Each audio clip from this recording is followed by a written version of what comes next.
because I don't have any music hooked up. All right, let's go ahead and get rid of this noise.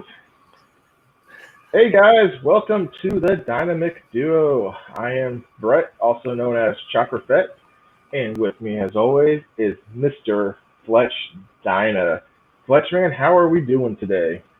Excellent. It's almost the end of the week for me, and it's really early in the morning as well, so pretty good. All wide-eyed and bushy-tailed. I'd like to say hello, everybody, on the side chat. I'd like to say hello to Ozark's HD Riders, Ty from Tennessee. Thanks for coming in, guys. Hey, what's up, Bob? That guy a little too personally. Hey, what's up, Bob?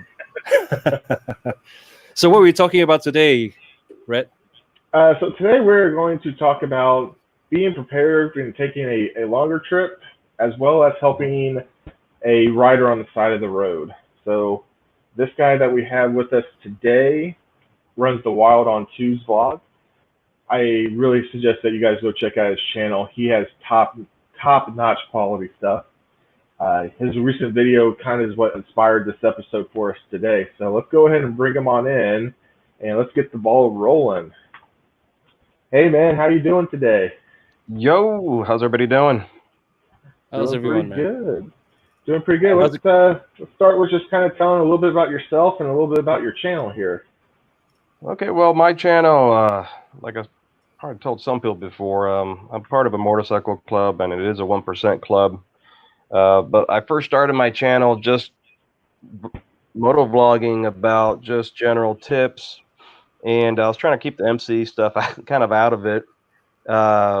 But I kind of saw, not to say a niche, just that normally when I speak to somebody, they're always kind of taken back and they don't see me. They're like, well, I never expected someone, a 1%er or someone to kind of speak like you or have an education like you do. And it's just kind of breaking barriers, and that we are normal people also, and trying to coexist and help other motorcycle clubs coexist. And that's about it. So I come up with different topics from the MC life and other things I think will pertain to motorcycle riders itself. You don't have to be in an MC.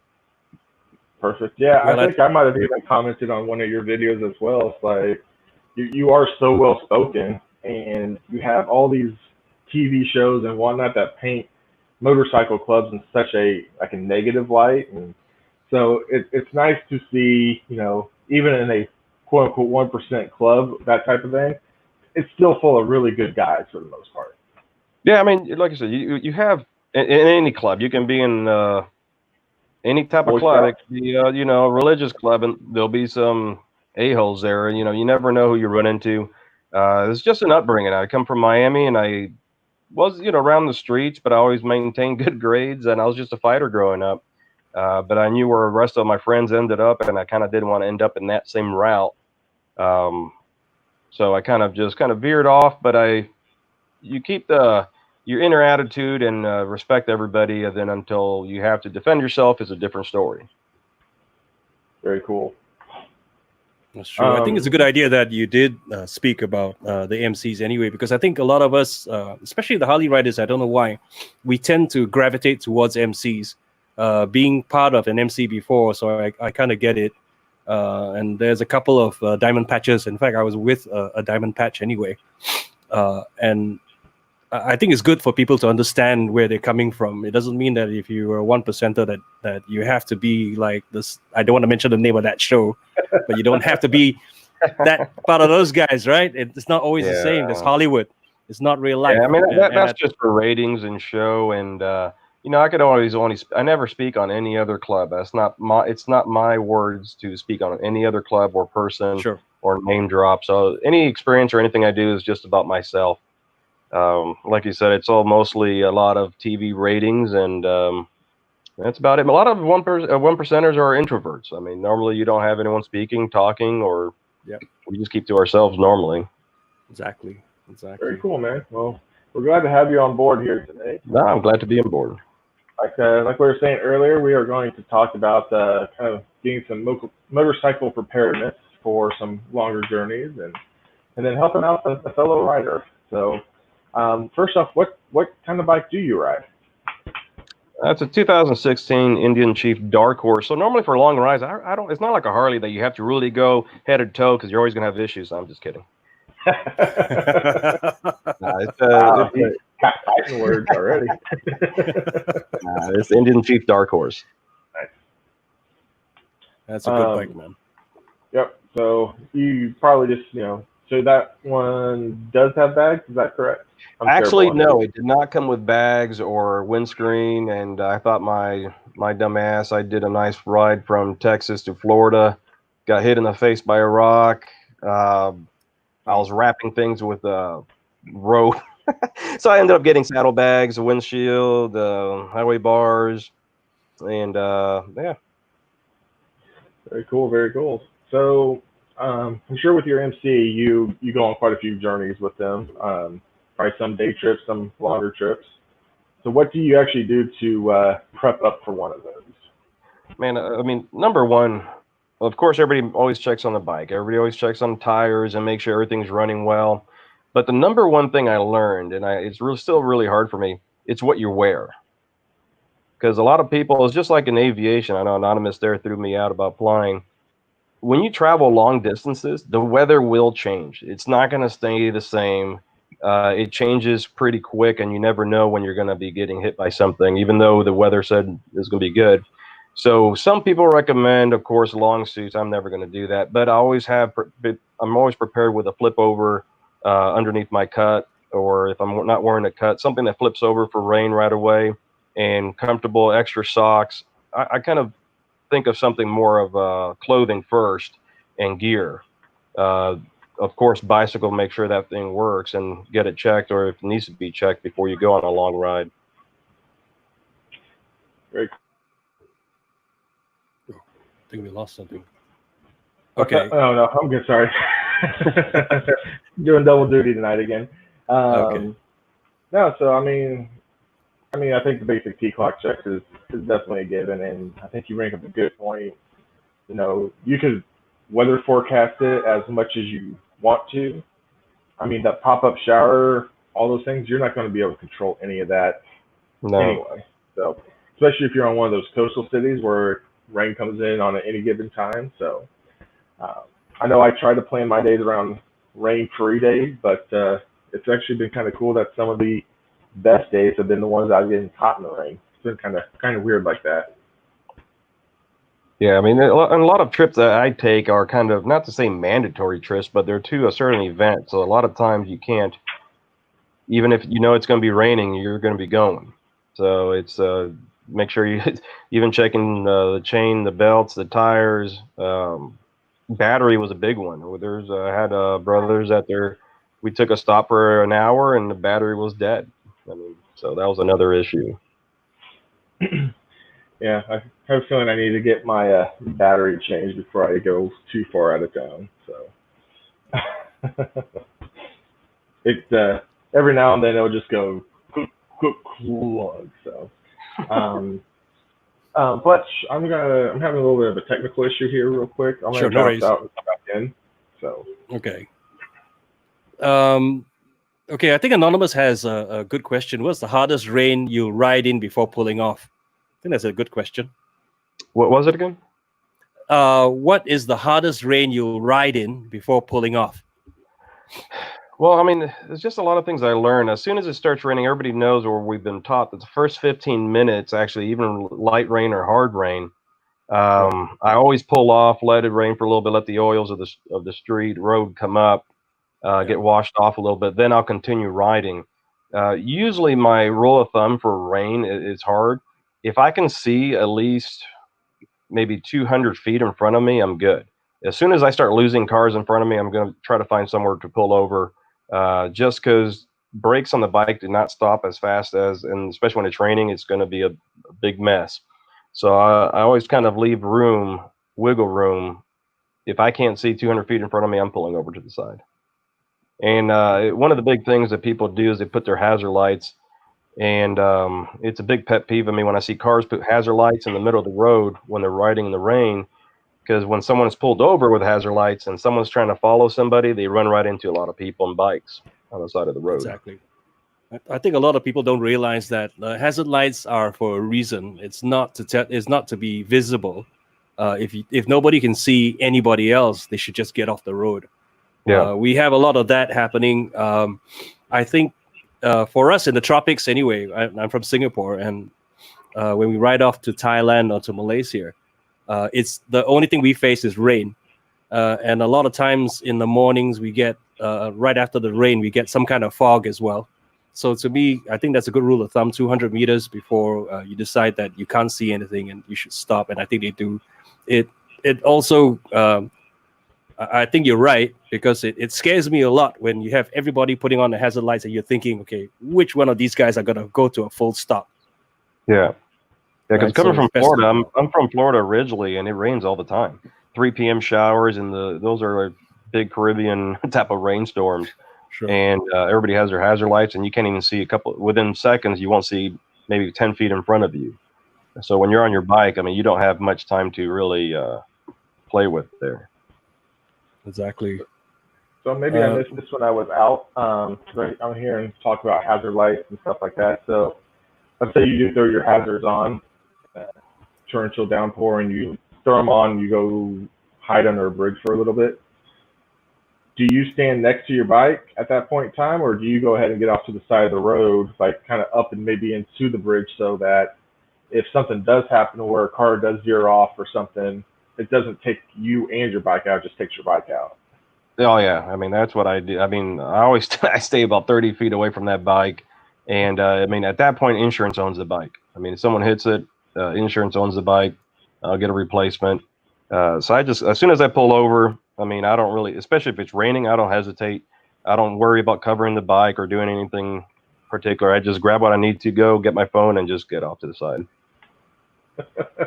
Ty from Tennessee is asking, I really hate riding in the rain. Does that make me a cream puff? I don't think it does. I mean, I would say all of us enjoy probably riding in a nice sunny day more than riding in the rain. But, you know, most of my rides are planned around the weather forecast. So, you know, I will try to plan for a nice day because I want to actually just be enjoying it. Now, if I was using my bike on a daily basis to and from work and I don't have a choice, that's one thing. But, you know, I'm a father of one, about to be a two. You don't ride in the rain, you're not a rider. I'm kidding. I'm not a rider at all, dude. I'm a father is what it is. So, you know, it's, Yeah, I don't get to pick and choose my days too often. And so, you know, I've gotten to the point where, you know, before I wasn't, you know, 2-3 years ago, I hated riding in wind. Now at least I can ride in wind. And rain doesn't necessarily scare me away. But if I know that following day is going to be nice, I usually delay my rides for the following day. But yeah, I'm not a real biker. Actually, it's kind of funny. I actually have a video called "Am I a Fraudster?" coming out here in a few weeks. So I was like, I feel like I'm a fraudster. I only ride when it's sunny outside. It feels like so. And it's just like day when you ride in the rain, because I was riding in the rain a lot, and any type of fear that you have, it can work for you, but then it can hurt you. So if you're riding like scared in the rain, people tend to tense up and hit the brakes harder. I mean, I've seen a lot of accidents, part of an MC with new riders that we put in the back, and suddenly they'll take a fall just because they're riding scared. Yep. So I mean, it's better to not ride at all if you're going to ride scared. Yeah, exactly right. One of the best days that I had riding was we went to the harley-davidson dealership here in Topeka, Kansas. It has like the Evil Knievel Museum. So my wife and what's up, Bob, we all three went over there. Again, it was another 10% forecasted day, right? And it wasn't really the rain when it actually hit that bothered me. It was the fact that my wife, who had been riding even less time than I have been, I was more concerned for her riding ability. But she handled it. She's a better rider than me, probably. But, you know, that was what I was more concerned with. Like, once I got used to the rain after about 2 minutes of it, it was, okay, I already know how the bike is going to handle. So, yeah, and it does also, you know, if you want to practice riding in the rain, you know, after it's rained one day, just go to like a wet parking lot. You know, you won't have the experience of the rain hitting you, but you'll have that slipping and sliding feel so you can get used to what your bike can do. Yeah, I was exactly. reading Anonymous Bikers there. What was my last 2 bike choices before I decide on the Indian? Well, I did a video on the Fat Boy S Harley. Actually, both were Harley bikes. I had a BSA, an old BSA Classic, before, and then I rode an A83, and that didn't last long. Probably lasted about a couple months because I needed something more. So of course, I was looking at Harleys, and that's all I thought I wanted. But then ran into the Indian. I just fell in love with the look, but then the way it rode. In Louisiana, you do probably get lots of practice in the rain. So I think anything that's got an ocean next to it, it's just going to be part of what you got to get used to. So. Oh, Exactly. very cool. Anyway, Wiles, you mentioned earlier that you normally don't gear up, which is okay. You know, at the end of the day, it's a choice. And you had your cut on. Yeah, I'm always geared up in regards. Actually, a lot. If you watch all my videos, that flannel shirts, I have armor. Kevlar, right? Yeah, I have Kevlar, that's Kevlar jeans. I wear my boots. I learned a long time ago. I took a bad spill once, and I learned that. Right. That one, I got hit in the face with a rock, so I wear a full face helmet. And so I learned. I mean, like for long distance, I've seen a lot of guys put these body suits on, and they make sense when you're going for like these long distances. Sometimes that has different layers that you can just take off when it's raining, layer off. But mine before was just more about wearing something, because for us, your cut should be always on top. Yes, of course. You should never put a jacket. I mean, for us, your cut's always on top. I don't care if I'm layered up with sweaters. I put the cut over that, barely fits me. So sometimes just the hassle of doing that. So I understand. No, I think I should have rephrased it. What I meant was that because it was leading up to another question. I know that you're not geared like a super soldier like most of us are. You have your reasons, and I agree, because when I was with an MC, what we'll do is that I'll still have my riding gear on and I have my cut over it. And you're right, you look like a penguin, right? Under all that, right? But I think the question I was leading up to was that I'm not sure which part of the United States are you from? I live in San Antonio, Texas. In Texas, so it's got to be hot as well, right? Oh, it's hot. Yeah. Right. So how do you deal with the heat in a long distance ride? That's my question. It all depends. Normally, depends on what I'm wearing. I always have the zipper open in mid chest, and the flannel shirt I have is it airs out pretty well. I mean, I deal heat pretty well. I played baseball growing up in Miami. Always have long sleeve pants, and I'm one of those guys that when I used to work out, run around 3 p.m. in the afternoon in the heat, I kind of enjoyed that. So the heat doesn't bother me too much, but as long as I have some type of ventilation of wind hitting inside the shirt somehow, then that's about it. But one of the biggest things, and I talked on the last video, especially in Texas, even Louisiana and in Florida, is dehydration. So a lot of times you feel cool because you're sweating underneath, but then you're losing a lot of electrolytes, water, and people start passing out and feeling pretty bad. Yeah, I hear you on that. So, I mean, I'm not sure how your bike is set up. So, because of the dehydration factors in there, do you have access to a drink as you are riding, or do you just make it as part of your stops when you're kind of going along the way, getting gas fill-ups? No, I just I learned over the years to even when I drink coffee, it depends how long my ride. If I don't want to stop, I'll make sure not to have coffee until probably the last hour of the trip or so. But usually it's just on stops. Whenever gas station stops, I don't really carry anything to drink while I ride. Very cool, man.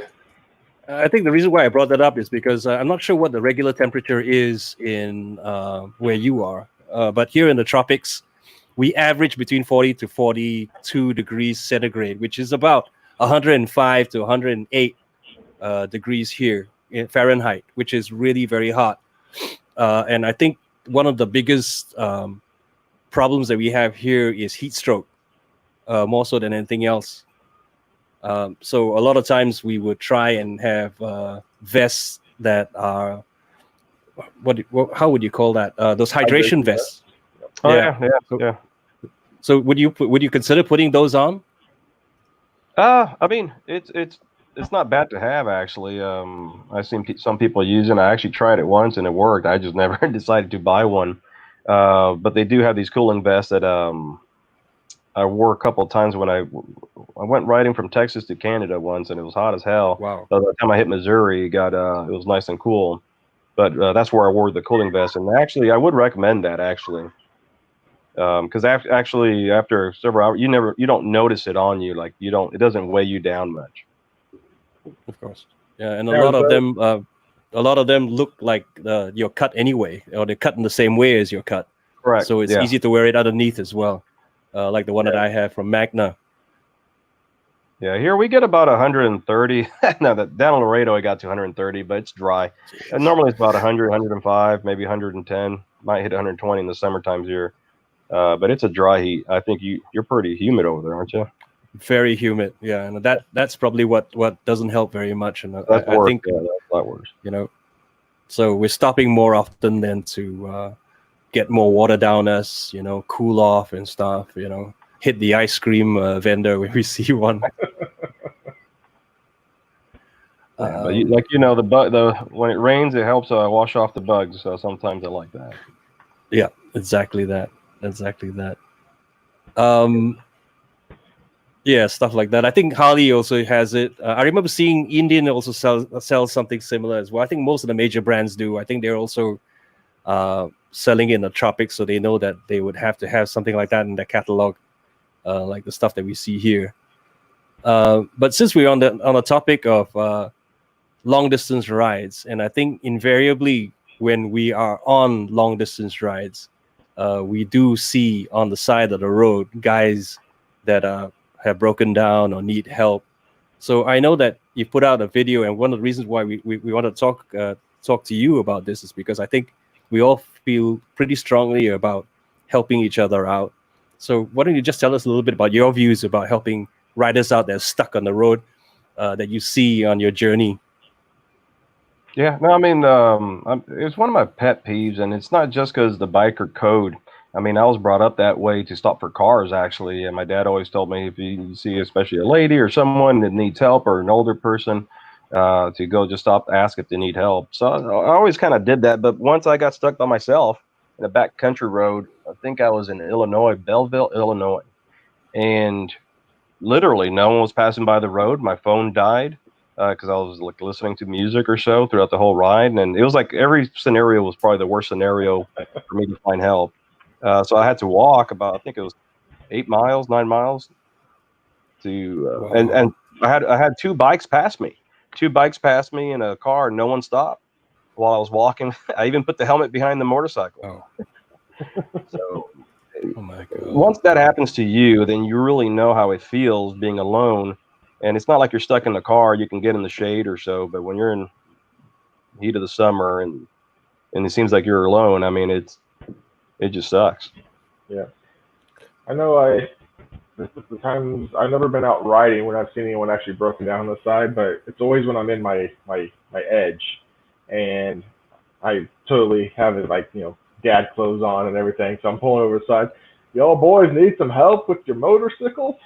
So, I'm like, trust me, all right, I could probably help you guys out if you have an issue. I can fix some things, but luckily no one has ever said that they needed help or even a cell phone. But, I remember one story where I was pulling out my subdivision and I saw a biker with his hazards on. So I'm like, I'm going to go check this out. And it ended up being a biker who had pulled over because there was an elderly lady who was walking on the sidewalk who was stumbling and throwing up and everything like that. So, it was because I helped him.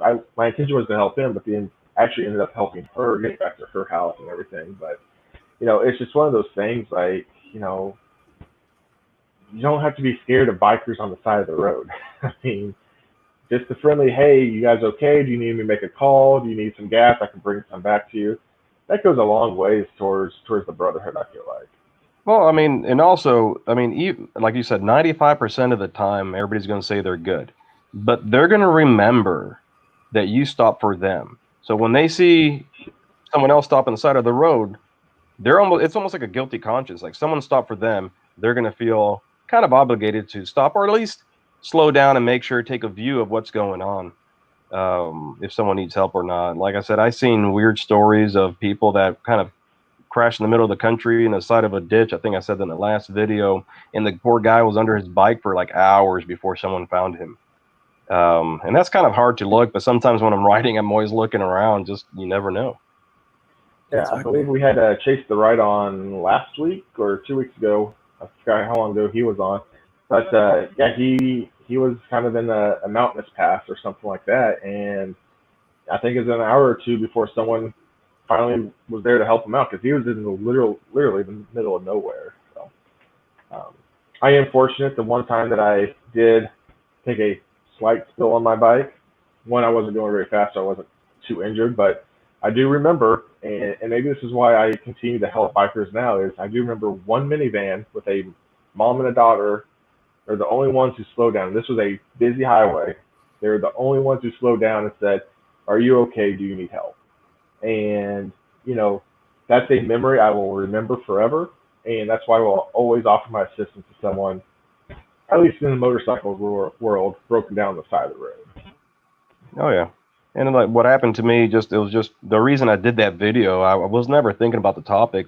I stopped the side of the road. I was riding with my wife just on the weekend, and it was still kind of in the city, but a lot of cars were passing by. I saw a biker just hunched over his bike. And long story short, I did have to, he was dehydrated. He needed help. He said he was too weak to wave people down. He was hunched over because his left arm pain, chest pain. So in my little safety kit I had a little baby aspirin, had him chew it. Got him. He was actually, he sat down and leaned against his bike and burnt his back with his exhaust. Jeez. But he was apparently I guess he was too tired to move right away. It got burnt pretty bad, so I put a bandage on his back, gave him the aspirin, cold water in his around his neck with a towel, had him drink water, and my wife called 911. So I mean, that's what made me do the video, just because that was that 1% that someone actually needed help. So I was happy that I stopped. Yeah. I remember one other time where it was a guy. I feel like it was a Honda Shadow or something like that. You could definitely tell this guy was a new rider, and I'd say this is probably last riding season. He's pulled over to the side of the road. It's right outside my town I live in, and I was on the way to pick up my kid, and I was like, "Hey, are you okay?" He's like, "Maybe." And he was like literally shaking. I think he had a wind gust hit him, and he was like really just kind of freaking out. So I was like, "Hey, if you want me to, we can ride you. I can ride it into town. You can follow me in my car." He was appreciative. He didn't accept, like you said, most people aren't going to accept the help, but you know, you can just tell that this dude was shaking for some unknown reason. But I was looking for an excuse to ride a Honda Shadow, I guess. So. Yeah. I think on the flip side, it's very funny here because I know I've ridden in Europe and I did ride a little bit in the United States, but here in where we are in Singapore and Malaysia and Thailand, it is always something that all the bikers do, and even if it's a car, they would stop and check to see these guys. So it's really very good. I've never had that feeling of being alone, even if I was riding alone. That if something was to happen, I know that any one of the bikers would stop and help us out at any one time. And I know that all of us, the fact that if we cross the border, we're already doing a longer ride, we would definitely keep some stuff. Like what I do is I have a first aid kit and I have a tire repair kit. So just do the basic minimum. I have some tools as well. But, you know, obviously if it's a complete engine problem, there's nothing much we can do but help call a tow. But most of the time we would, it's normally either a flat tire or you're not feeling well. So I think these two things are good to have anyway. Would you be carrying stuff like that on your trips? Oh, I mean, I carry, I carry the little survival, what I did, because I do a lot of hiking and camping also. So I kind of combine a survival kit with a trauma kit. And it's not too big. And I kind of started from head to toe, what could happen. And I believe in Murphy's Law, especially with me. If it's going to happen, it's going to happen. I really do. So I mean, if I got hit in the face with a rock, I mean that could have been my eye. That's when I didn't wear a full mask. There's things that get in your eye, so then I got little squeezy little thing of saline. I worked all the way down to the feet. I mean, any injury that you could possibly have, I just have something that could help. Of course, you're not going to do something huge surgery there or anything, but Exactly. it has little things, even for the survival. Because when I was in Illinois, I actually had to go through the little forest there, and I was like getting lost everywhere. Not a forest in Illinois, but it was like a weird area of all freaking cornfields to me. It looked like a forest. But yeah, I carry a little trauma kit, survival kit. Has medications from anywhere from Tylenol, aspirin, Claritin for allergies. If you're with your wife for some reason and she's in a bad mood for that month, you know, that helps. Cup of Midol. Midol, Pepto. This is why I have 0 female viewers, dude. Yeah. I've been through several stories, so. That's cool. Now, did I also see the other day, and I think you might have posted this on Instagram, you're also a pilot? Yeah, no, I'm a pilot also. Yeah, I have my private pilot's license, my instrument rating, and I actually have my commercial pilot's license. I did all that just for safety purposes and a way of just continue education. One good thing I always carry with me too in the bike is a little GPS tracker. You can. I forgot the company which one I have. It's been a while that I looked at it, but it has a little SOS button and it has phone numbers of everybody, like from my brothers to my wife. If I hit it, it's an SOS emergency, and everybody will get the text message and a ping of location. Wow. What was that product called? Man, I got to remember. I had that one for years because I actually used it for aviation because my wife hated the fact that I was flying. So then it'll let her know when I took off, landed, and if something ever, hit SOS like somewhere, and she'll get a text message plus 911. I can look that up here in a little bit. Yeah, look that up and send it my way, and I'll post it up here because that would be a special guest in the background there. Mom's home. But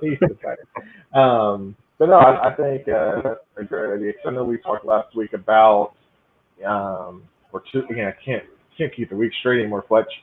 But we talked about the rider going down who we had no clue what his medical history was. Can we give him penicillin? Can we not give him penicillin? So I think my father got a little medical thing that allows you to at least say, in case of emergency, contact this person. So at least there's something there. So yeah, if you can find out what that is, though, man, let me know because I think that'd be very, very useful. Yeah, I think it was actually called Track. Let me see. I think I found it because I was like looking here in an email when I purchased it years ago, and it's called, I think, Track. Yeah, like the website, if you want to put it up, is tracki.com. Track-I, okay. And it's like a little tiny little. The only thing, you got to keep it charged. So if you're someone that just forgets to charge anything, so I always keep it charged, and it lasts about 4 or 5 days, 6 days. All right, I'm getting it pulled up right now for everybody. It's actually good if you hide it somewhere in your bike for some reason. If someone steals your bike, it's a tracker. Oh, nice. As well, yeah. Oh, that's cool. So it has a little SOS button. It's a tiny little thing too. So you can put Velcro. I put it with Velcro and I put it inside my bag. Is this specific to the United States, or could you use it anywhere? I don't know. You probably can use it anywhere that I got to read on that. About full USA something on this one. Yeah. Full USA and worldwide coverage. There you go. Right. So that's something good to have. And man, that's an excellent point. Yeah, it's like buy, but then it has like a little subscription, and it's not much for the year. So I'd pay for the year. I think it's peace of mind. That's what you need, right? Yeah, that's all it is. Just like insurance or warranties. Nothing ever happens until you don't have it. Yeah. Exactly.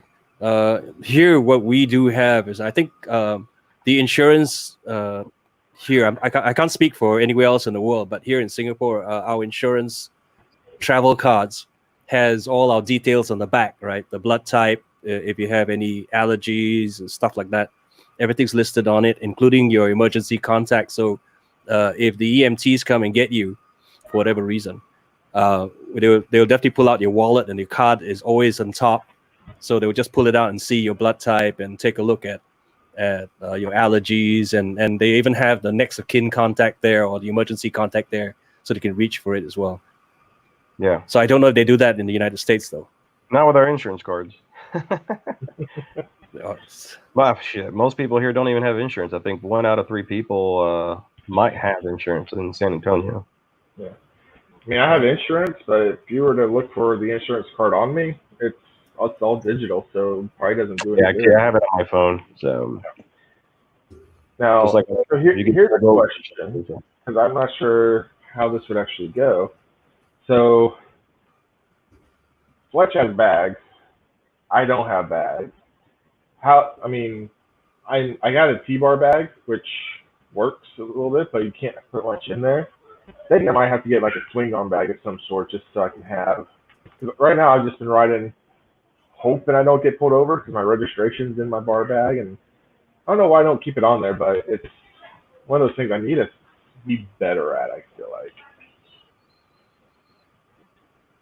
Where do you keep your stuff, Fletch? I'm assuming just in your bags at all times. Yeah, because I have the saddlebags and these are the Harley hard bags. Well, not really hard bags, but leather bags that I have.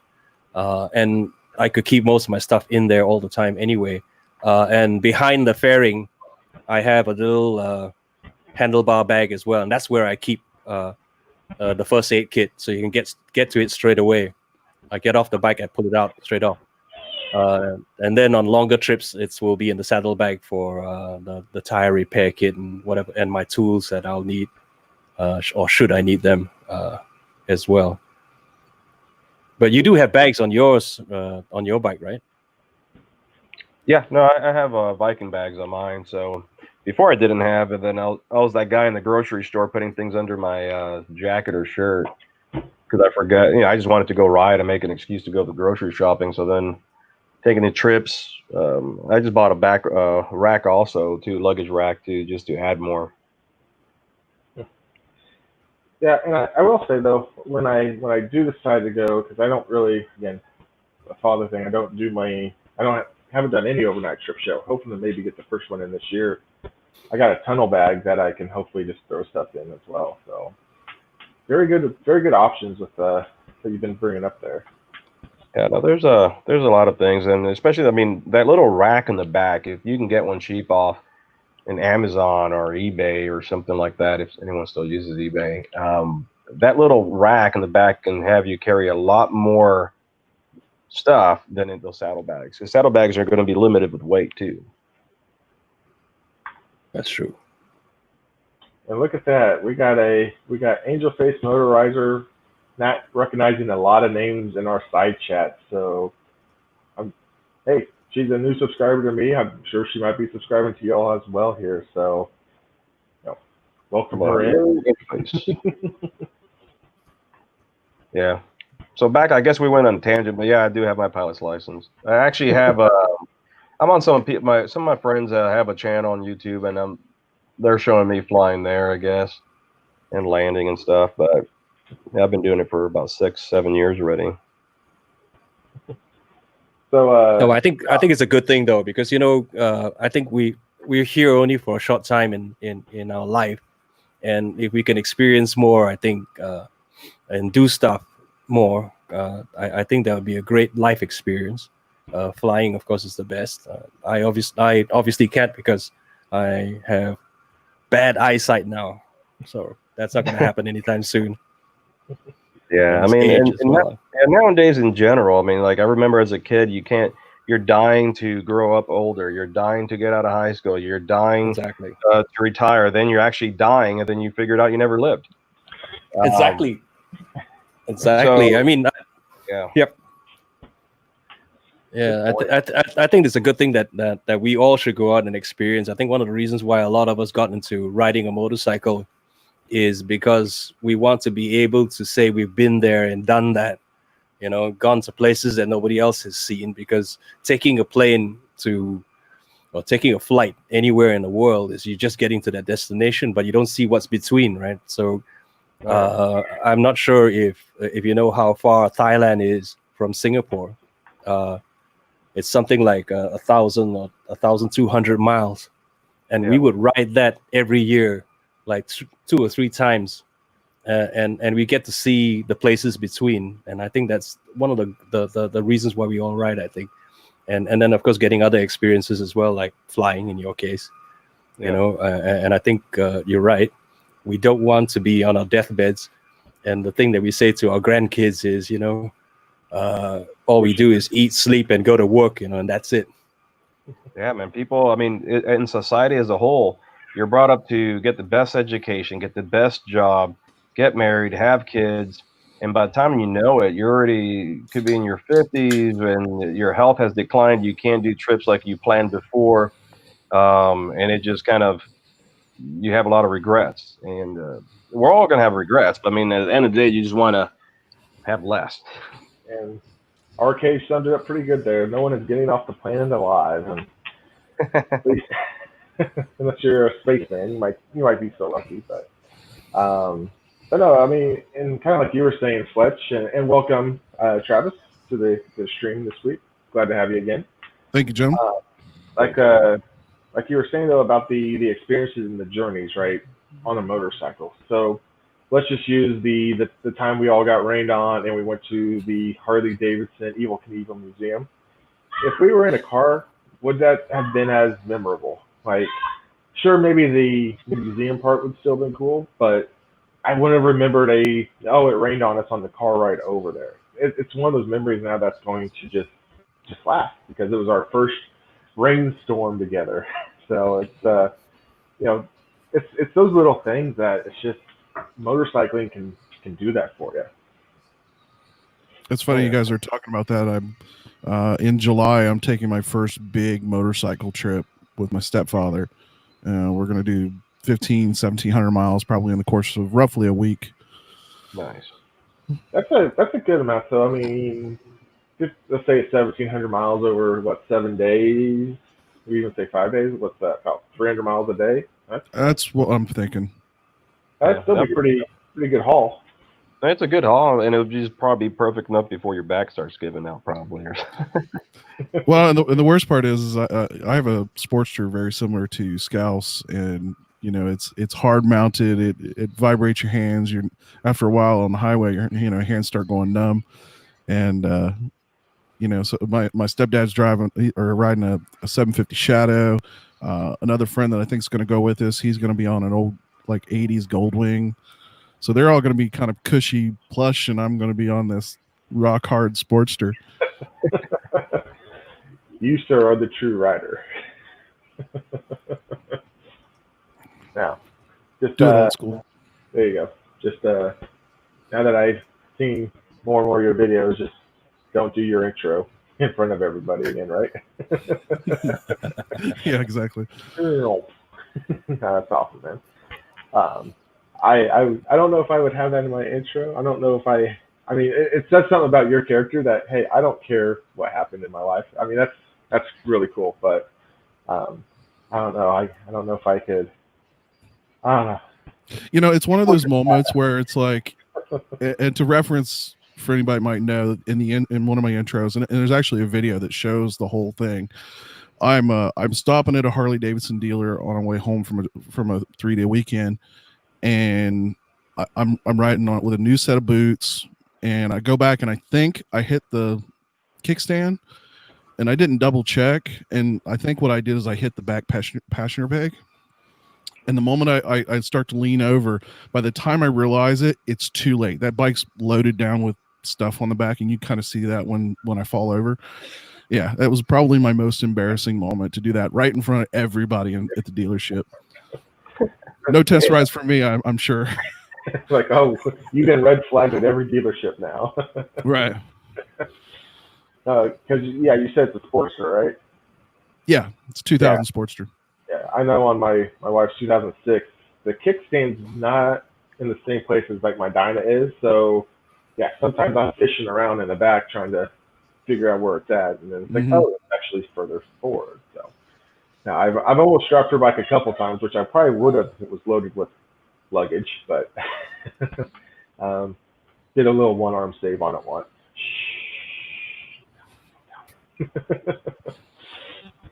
Yeah, I was just watching your intro right now.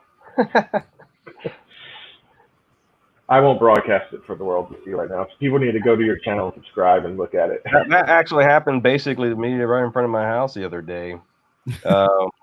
My wife parked where normally she doesn't park, came around the corner, tried to be a nice, smooth little hard pull into the driveway. Her car's in the way. I swerve out of the way, get in the grass. The grass is wet, not cut yet, and I just tipped over.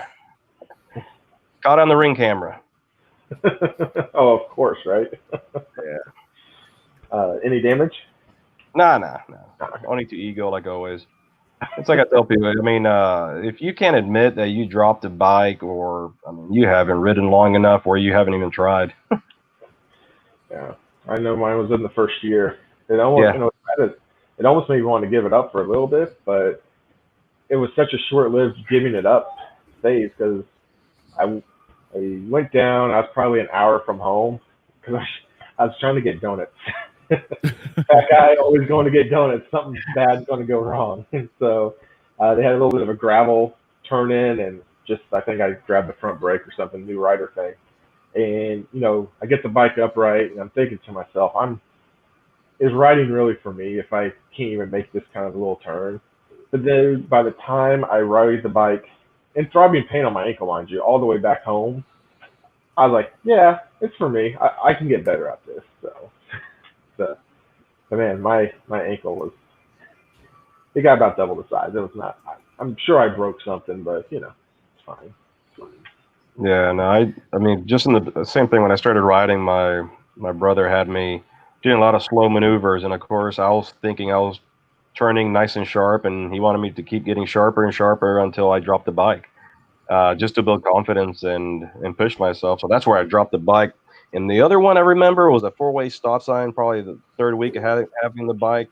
Same thing, you see a girl in the car, you think you're looking cool, and I think I must have been in third gear, and I went to take off, and I had the bike turned to turn, and it just all died and just fell right over. Oh.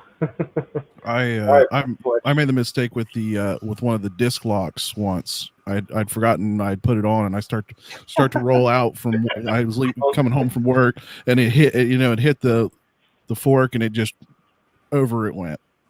Man, I'm surprised. Does it have an alarm at all? No, it just okay. It's just one of the hardened locks, and I just forgot to take it off. It'd been better if it was an alarm one, because then it would have goes off for any class. Yeah. All right, so hold our war stories. Do you have any war stories of falling down? Fletch. Yep. Sorry. War stories of falling down. No, I was on the side chat trying to keep up with everyone and saying hi. Personally, not really, because I think I'm a little bit OCD. So stopping and making sure my stand is on, then I'll get off the bike. I think a lot of it has to do with when I was a dirt bike rider, because if you get off the bike, I think most of them have side stands or main stands, so you have to make sure, otherwise that thing's going to fall on you, or worse still, it's going to fall off the side, right?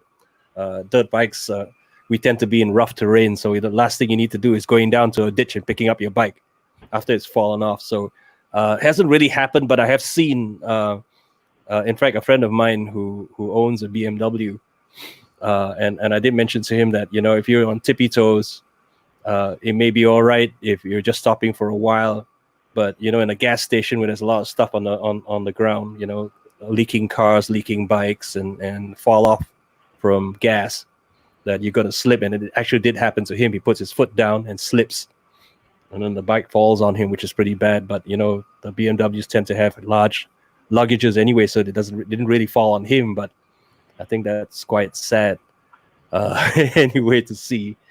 But Travis, on the topic of long rides and how you prepare on it, I assume that you have been on a couple of long rides. How will you prepare for them? Well, I mean, this is going to be my first multi-day, really super multi-day. Like I've ridden all around the state of Ohio, and right, but I've yet to actually leave the state. This will be my first out of state, but I've done like 3-day weekends, And a lot of it's a lot of the basic stuff, making sure, your brake fluid's good, making sure your oil is good, making sure it's got fresh spark plugs, making sure all the bolts are tight, especially on an old Sportster, things like to rattle loose, and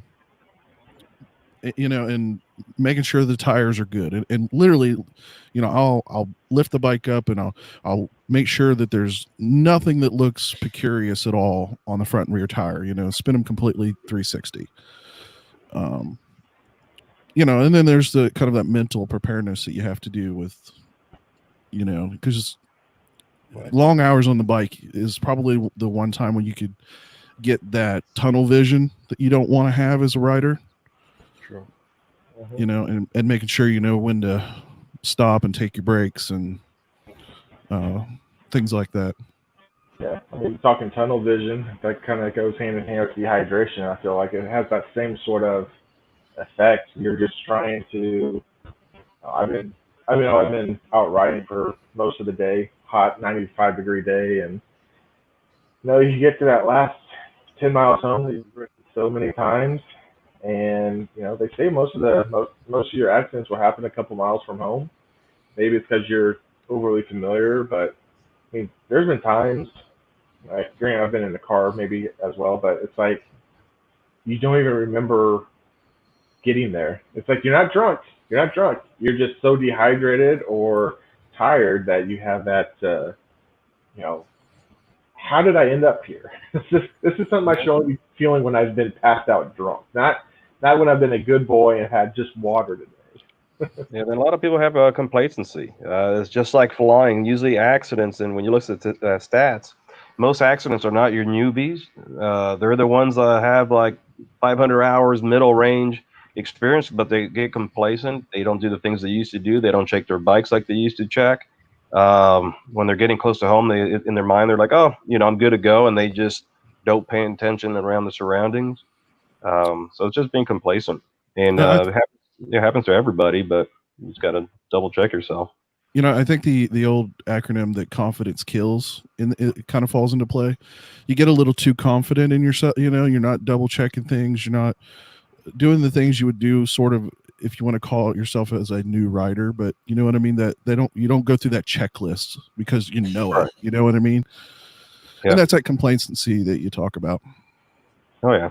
And one thing I learned about long trips that I didn't bring up earlier that happened to me is knowing when to stop for fuel. In regards, I've been places that it had that sign, the last gas station, and in my head I thought I had enough. I had enough fuel, and I made it, but barely. So I usually travel, make sure my stops, I time it perfectly, make sure I have enough fuel, like a reserve. So if I pass something, I can still make it somewhere. Yeah, I mean, I usually generally, if we've been riding about an hour to 2 hours and we're hitting a gas station, and JP, thanks for stopping by, man.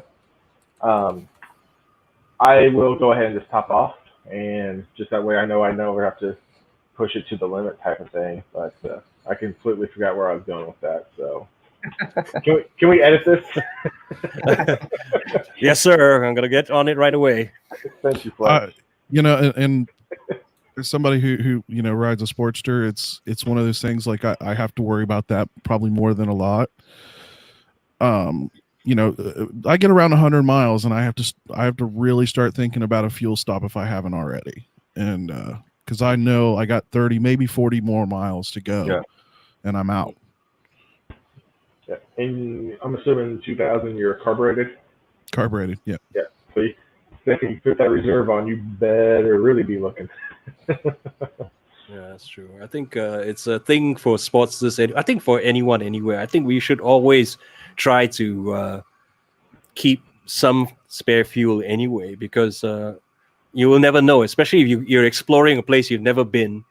And there are a lot of places in Malaysia, especially, not so much in Thailand, that you could be riding for a long period of time. If you're not on the highway, though, if you decide to get off the beaten track and go off to the B roads, as we call them, and into the small towns, and you may never know when's the next fuel stop, and then suddenly you're down to your last gallon. That's not going to be helping anybody here. especially if you get stuck at the side of the road alone. Oh yeah. Sometimes some people become a little cheap for fuel prices too. Ends up costing you costing you more in the long run, actually. So Yeah, that's one thing. I will sometimes get a little picky if I can, if I know there's a fuel stop for a certain brand, but when it comes to price, that's never an option to me. Like, I don't even look at the price when I hit the 93 or 91 fuel, octane fuel. Yeah, so my dad, be running on the reserve. One time we flipped it instead of on, we flipped it to the reserve, thinking, guess we didn't know what we were doing with the bike at the time. And then about almost all the way home, we're back to my parents' house, wherever it was being stored at the time, and I start going up this hill. I'm like, oh, it's out of gas. It's time to hit the reserve. It was already on the reserve. Oh. So luckily I made it up the hill, and the rest of it was a coast down. But yeah, don't run on just the reserve.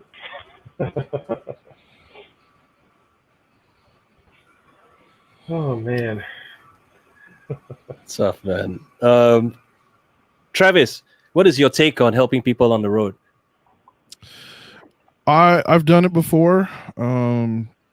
I obviously will do it more obviously for motorcycle riders than cars. Cars make me a little nervous. Why so? It's been so many times, and even in parts of Ohio that I live in, there are some shady areas that you don't stop. You know what I mean? It's not a safe place to do that. But typically, motorcycle riders tend to be a little more up and up. I'm not saying they all are, but you know what I mean. It's I guess you're feeling a little more, the camaraderie. Some reason I feel safer stopping for a motorcycle rider than I do a car. well, there is something to say about that, because when you pull over and try to help a motorcyclist, you can see everyone who's part of it. Because if you pull up on a car, right, yeah, is it a scam? It could be a scam. It could be a motorcyclist doing a scam too. But at least when you pull over to help a motorcyclist, unless someone else is hiding in the bushes somewhere, you know everyone who's there, so you can kind of assess the situation to see if this is a situation I should even be putting myself in. But yeah, I don't stop for car drivers. I should, but my judgment just says no. So I'm with you on that. yeah. I mean, plus the way what's going on nowadays, and you just never know, and you just got to make a risk assessment normally.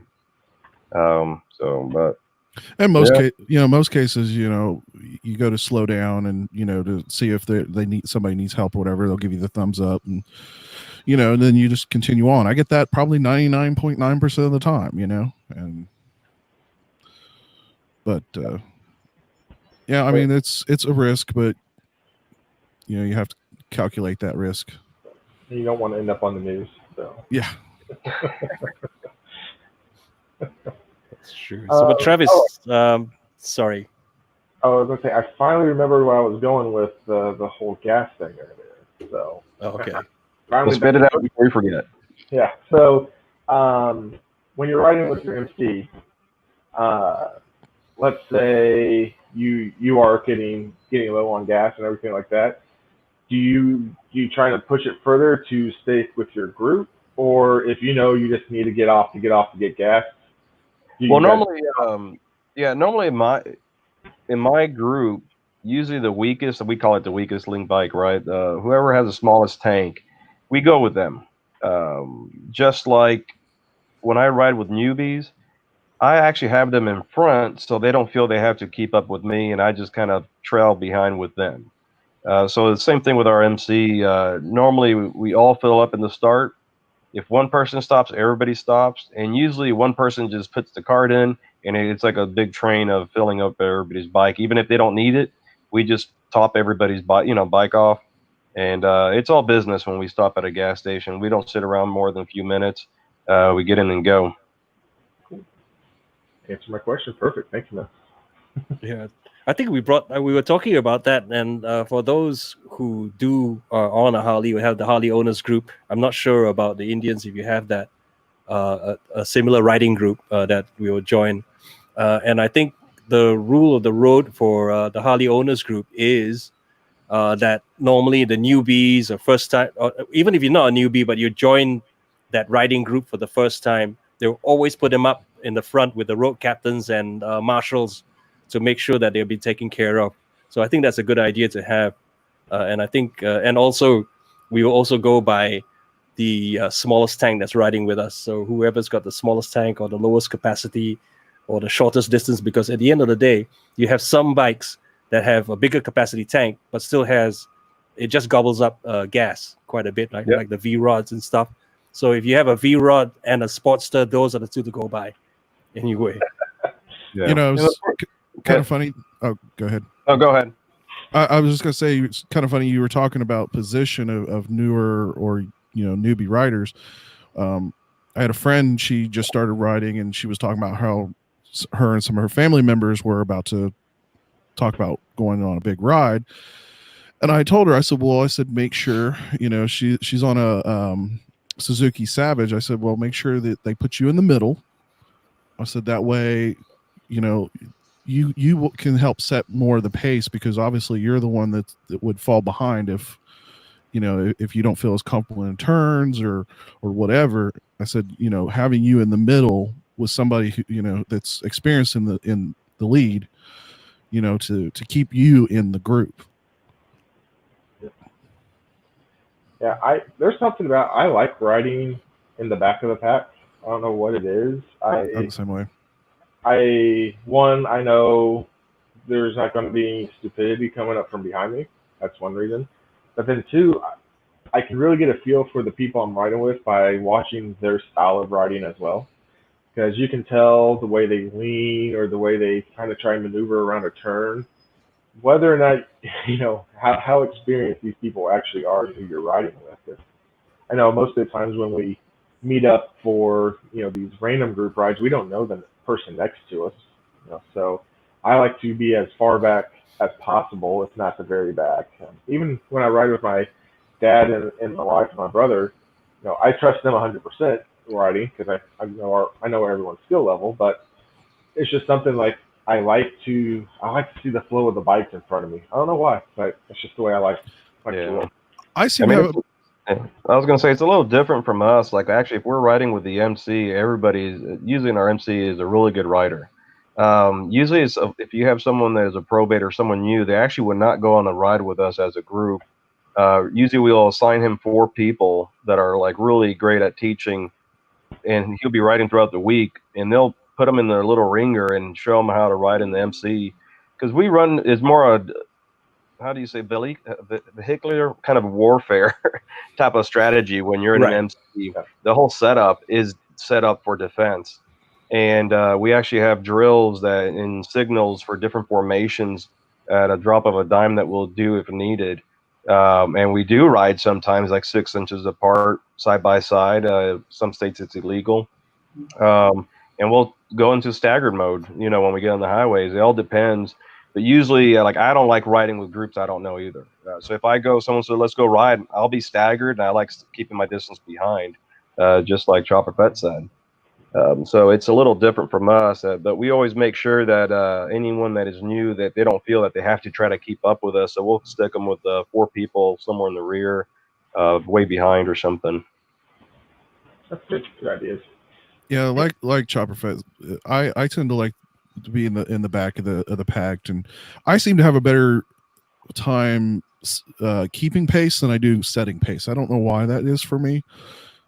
Maybe it's just because I see the line, I see what another rider's doing. It doesn't matter if they're on a big touring bike or whatever. In fact, here just last weekend I was riding with Mr. Mustache, and he was on his Ultra Classic, and I rode behind, mostly just because it was their ride and they were setting the route. But it just I felt more comfortable keeping pace than I do setting a pace. I don't know why that is for me. I know on the times that I am in the lead, most of the time I overset the pace, because I'll look at my rearview mirror and they're half a mile back, and I don't speed a lot. Maybe my speedometer's off a little bit as well, but it always seems to be like, oh, I always get on the comms, are you guys okay? What's going on back there? Like, oh yeah, we're fine. And I was like, am I going too fast?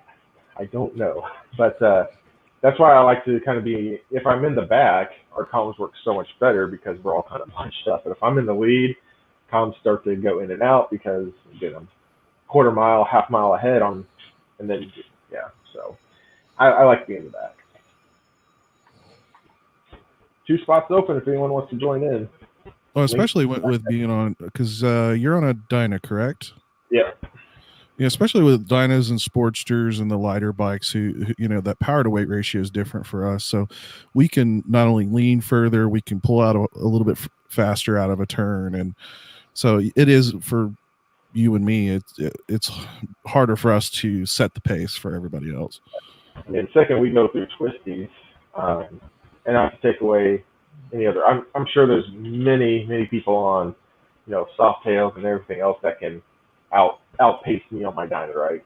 But we are set up. We are the sportier models of what Harley-Davidson does have to offer. Our power to weight ratio is really good, and it's one of those things like these bikes, they want to go, especially when you start modifying them to four cornering, like you do your rear suspensions and whatnot, which we talked about in previous episodes. Once you start getting that stuff on there, it just enhances your confidence ability and everything like that. A new guy adding Rolly. Hey man, how's it going? Hey, good guys. How you going? How are you doing, man? Yeah, good. Cold, wet, but not bad. Cold and wet. Where are you from? Australia, South Australia. Of course. I thought I recognized the accent. I didn't want to assume in this day and age where someone is from based off of their accent. So. Yeah, good day, Rolly. South Aussie, mate. South Aussie. Yeah, this would be wintertime technically for you, wouldn't it be? Yeah, not being able to get much riding in at all this winter. It's pretty bad. We've having like 7-8 days of just straight rain, and then one day it sort of dries up, but it's not enough. The roads have still got big puddles of water on them and all that sort of stuff. A lot of I'm up in the hills, and there's a lot of branch and tree debris and mud and dirt on the corners. So it's not much fun this time of year. Which part of Oz are you from? South Which part Australia. of Oz are you from? Which part? Adelaide, South Australia. Yeah. Oh, Adelaide. Okay, awesome. Which is center of the country and straight down the bottom. Okay. Been there. Yeah, I know. The Harley Road show's from Victoria, and so is Webb, I think. Yeah. Yeah. I remember on one of Bogan's rides, he goes through Adelaide. I think he had some repairs done there. So, yeah, I never knew anything about Australia until I started following moto vloggers. I don't know anything about this country. I didn't know there was a north, south. I didn't know any of that stuff. So. The subject tonight, though, is one, preparing for long trips, and two, offering assistance to people on the side of the road. So what do you do to prep for a long trip? What's in your bags for something that you're going to be gone more than a day or two on? Road. What's that for me? Yeah. So sorry. I'll probably a small first aid kit, handful of tools. The type of bikes I ride, they haven't got saddlebags, so I've used a backpack. I carry a two-way because mobile phone service sort of outside of the city districts isn't the best. That's really about it. And I got to really watch my fuel stops because on both my bikes, my range isn't the best, but you get that. So probably around about your language, about 120, maybe 110, 120 miles. I got to make sure that I got a fuel stop in between sort of that range. Yeah. Apparently, you have a. What do you ride though? Friend. I ride a ZX14R and an M109R. That's the same as Roland Keith. He's another Aussie as well. Yeah, that's also me. on the side chat. Oh, that's bloody hell, Roland. There we go. See? I was thinking. I wanted to ask the name Roland. Is like, Is that Roland? I should I ask. wasn't too sure, so But, well, dude, I know you look so different, mate. I appreciate all the support that you've given, at least me. I was older. I know, younger, mate, younger. No, I appreciate the support. I always see your comments and everything, so I want to say thank you for the support. I definitely do appreciate that. No, you're welcome, guys. Welcome. Everybody puts in a lot of work into knocking out their videos, and I find them all very enjoyable. Mainstream TV is just as boring as hell, and everybody's videos is just way more interesting. It's great to see the scenery that everybody has. I mean, I'm envious of all the cameras. I mean, I've got a couple of GoPro 3s and some El Cheapo one, but I'm looking at getting a decent one. But I look at the video quality of everybody's videos, and it's absolutely brilliant. But the scenery and the camera angles is really, really cool. So yeah. It's a good way to see the world. That's true. That's true. Yeah. Someone has pointed out your kitty cat. Yeah, someone wants to get out. I'll just let him out. As I said, somebody wants your attention. Yeah, I had a problem with my dog as well, so I let her out as well. Now, I am curious, since you got a lot of you guys use GoPros. How many of you have had GoPros that have failed, like just totally quit working? Oh, Yeah. Because I just had my GoPro Hero Plus, and this has been like rock solid. Works perfect. I've never had a bad file. And then here last weekend, I powered it on. I started to hit record. It powered off and has never powered back on. I I've think never had it's one it. fail. I know Fletch has. Yeah.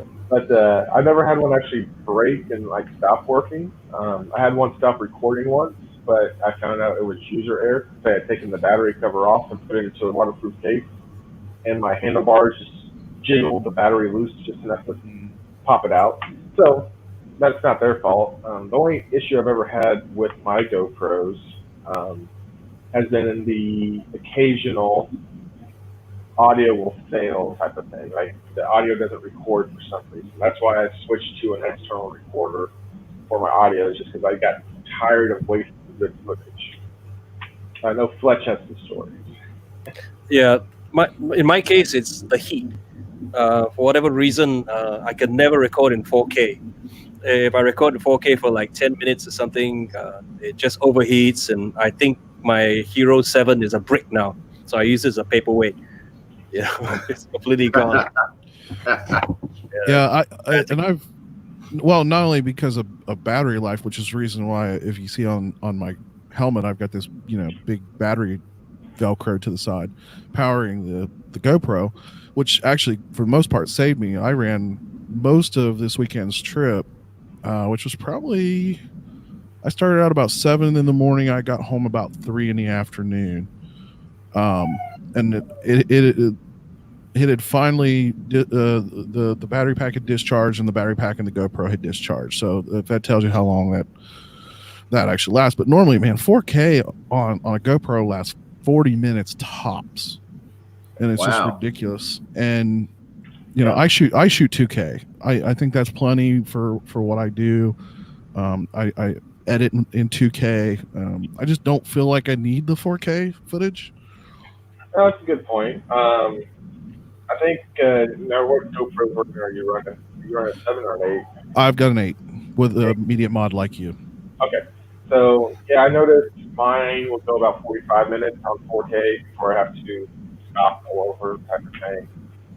It's annoying, but I went to I ordered because it was always through Instagram. They were showing these solar powered battery packs. I ordered one. Don't do it. It's a scam. They will not ship your product, and they'll just take $40. So stay away from Lit Solar. That's my my advice for today. It looks like someone wants to know how much it costs to do a setup for photo blogging. So I figured we probably all have kind of different setups. So, I'll say your helmet, that's going to range anywhere from $100 to $600, depending on who you go with.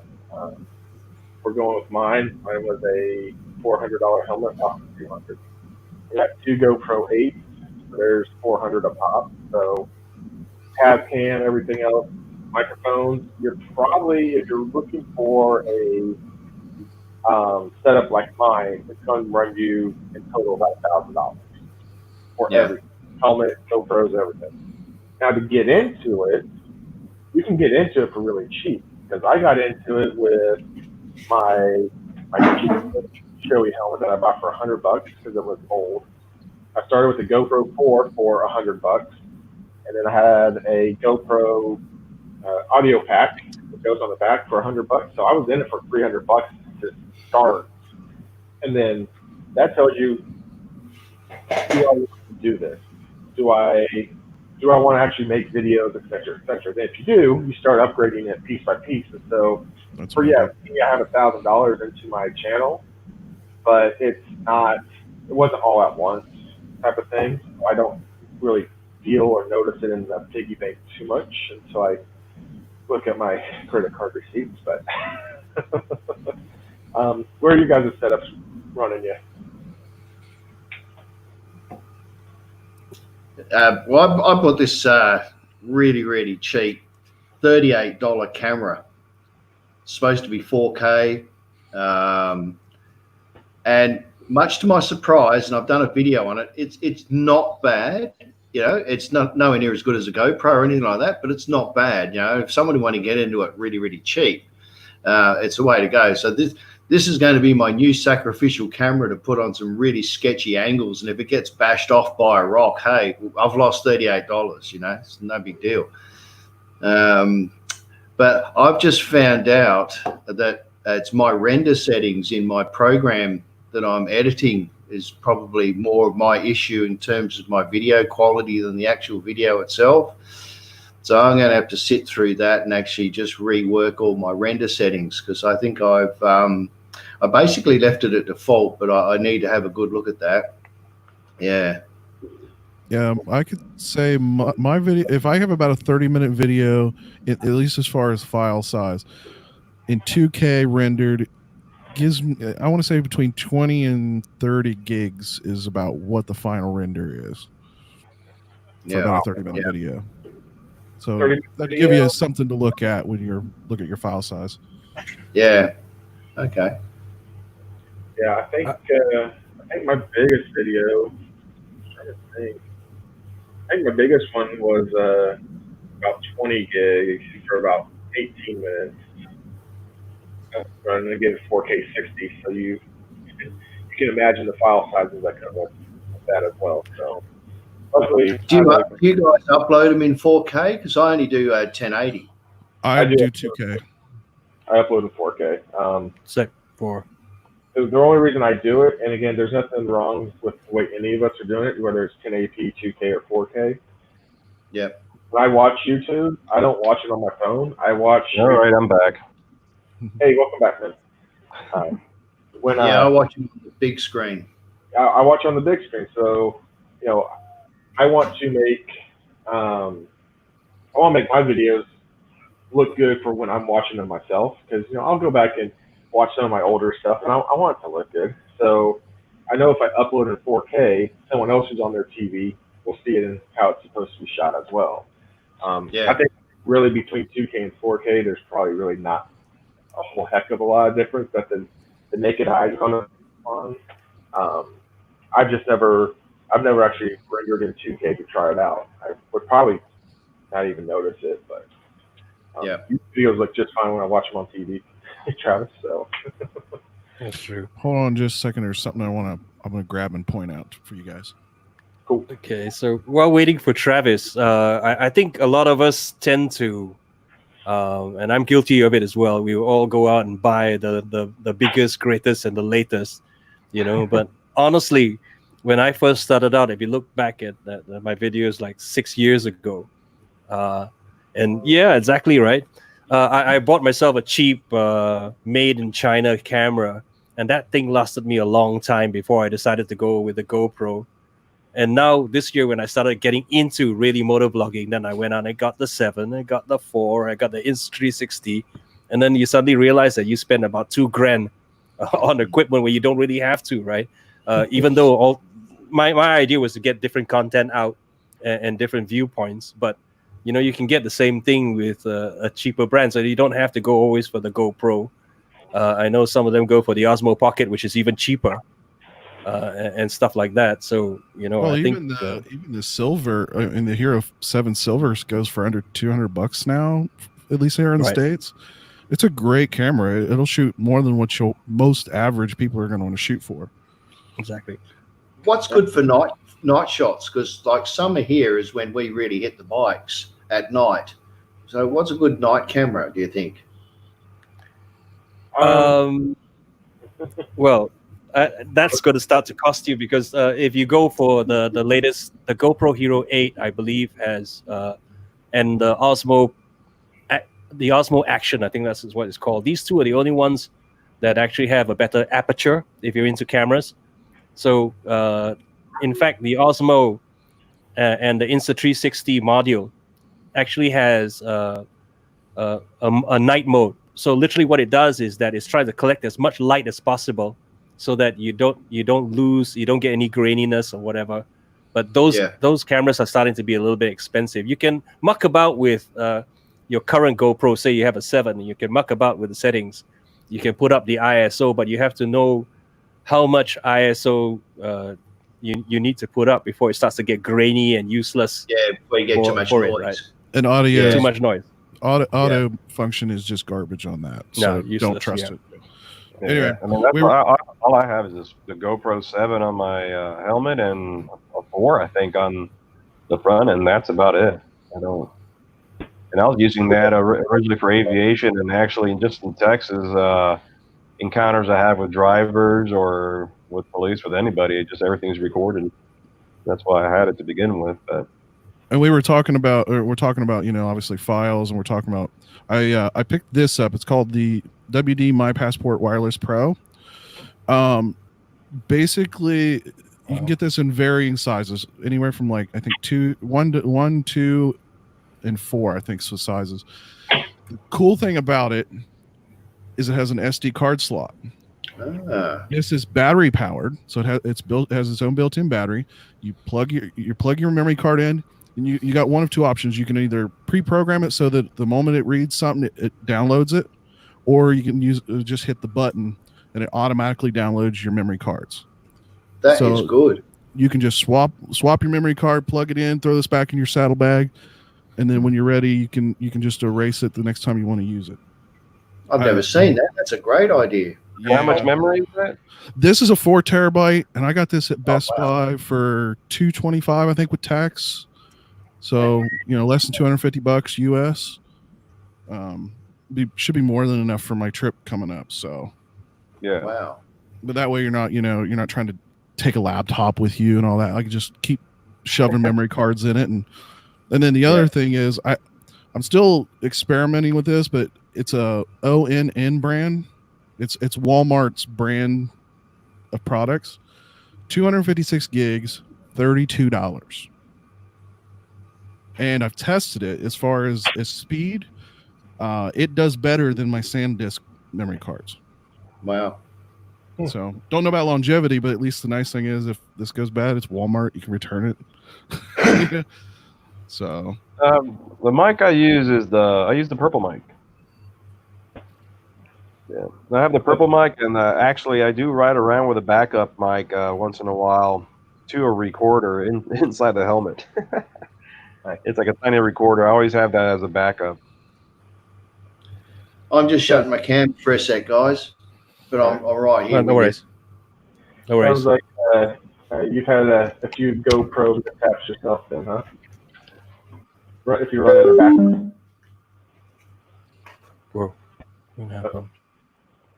Somebody be. Oh, here's Yeah. Here's something interesting. Forever on Wheels is from Brazil. That's the first time we had someone from South America. Nice. How about I started following him the other day. I don't understand any of it, but it's his channel, and you don't always have to have something that you understand the language on to do.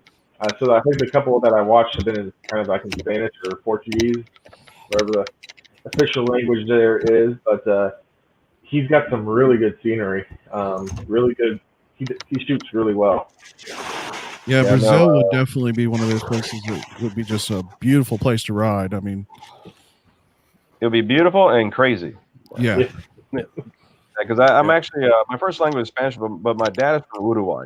For people that don't say Uruguay, they say Uruguay. So I grew up and used to go to Uruguay, Chile, Argentina, Brazil, and man, people riding motorcycles there, little mopeds. Man, that was crazy. It's probably what Fletch is over there. Yeah. I know how you feel, what it feels like, because riding in, say, some parts of Thailand and in Vietnam, you get killed by those little mopeds, and they and highway codes and whatever rules of the road don't apply. I literally got stuck when I rode for the first time to Vietnam. I was literally just stopped in the middle of the road because people were just crossing, from left and center and stuff. I couldn't get away, and I couldn't even move. I was thinking I'm gonna get killed, or someone's gonna kill me, or I kill someone, So I just stood still till someone realized that I'm scared for my life and just guided me off this. I parked the bike and I took a cab. Fuck that. So here he's back. He's in a new location. Shed cam. Shed cam. Nice. I'm going to do a video. I haven't got around to doing this video yet, but it's something a bit special. But I'll give you guys a sneak preview. All right. There's point collection. Wow. What is that? Oh my. Nitrous, no. Yeah. Yeah. It is? Oh my God. You're a maniac, mate. Yeah. Little sneaky peek. Nitrous. So it hasn't been started up for about 3 years, so I'm going to have to actually go through it and then crank her up. But I plan to do a video on it. So yeah. So you bought it with that on it? Eh? So you bought it with that on it, or you've just had it sitting around for a while? No. It was for kids, and when they grew out of it, thought, what am I going to do with it? And I do the car show scene. I've got a couple of cars that I show, so did a full pimp by ride deal on it and put a NOS system on it. It's a bit lethal, though. As soon as you hit the button, it just flies out of your hands. In my head now. I didn't do the big bottles. Sorry? Just quoting really old bad movies. Little old Fast and Furious, I think. Yeah. Yeah. I need two of those bottles, and I need it by tonight.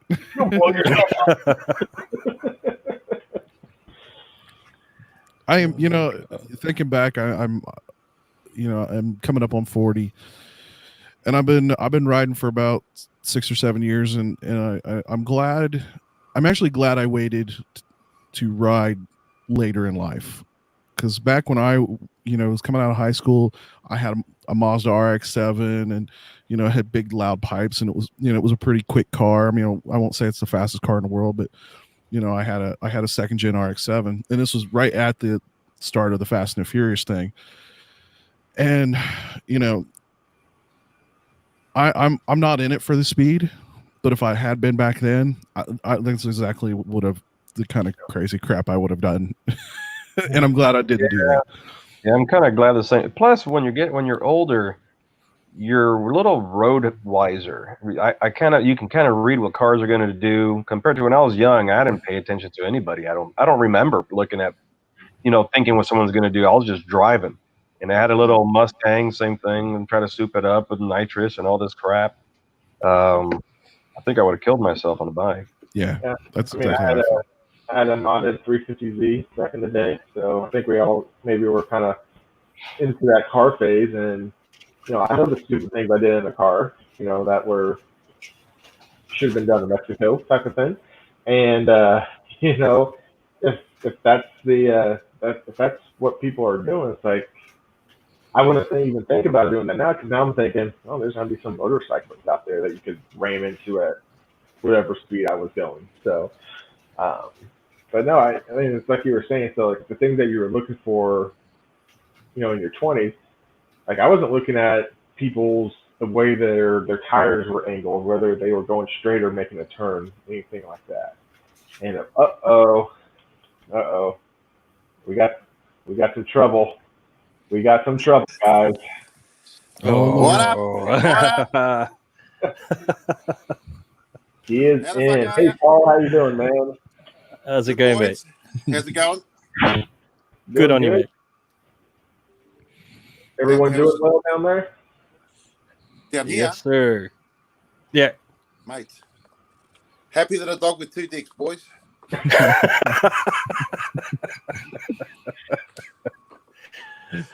Paul. Yes. I'm just going to migrate back inside. It's starting to rain and I can't hear with a tin roof. Oh, no worries. Paul, Yes. Back on topic, preparing for a long ride, what do you do? Preparing for a long ride. Yeah. What do I do? I've got like a warm-up routine. Like I flex. I do a bit of Pilates for about an hour before. Yoga.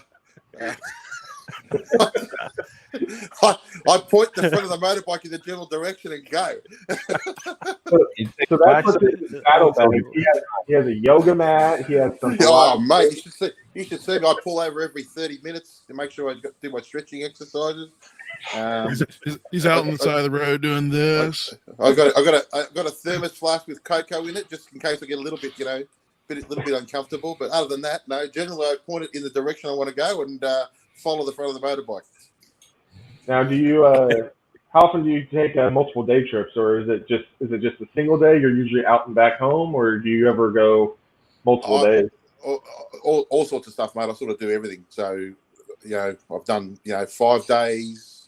I've done the big earlier on. I did a trip that was on an enduro bike, but I went right through outback Australia.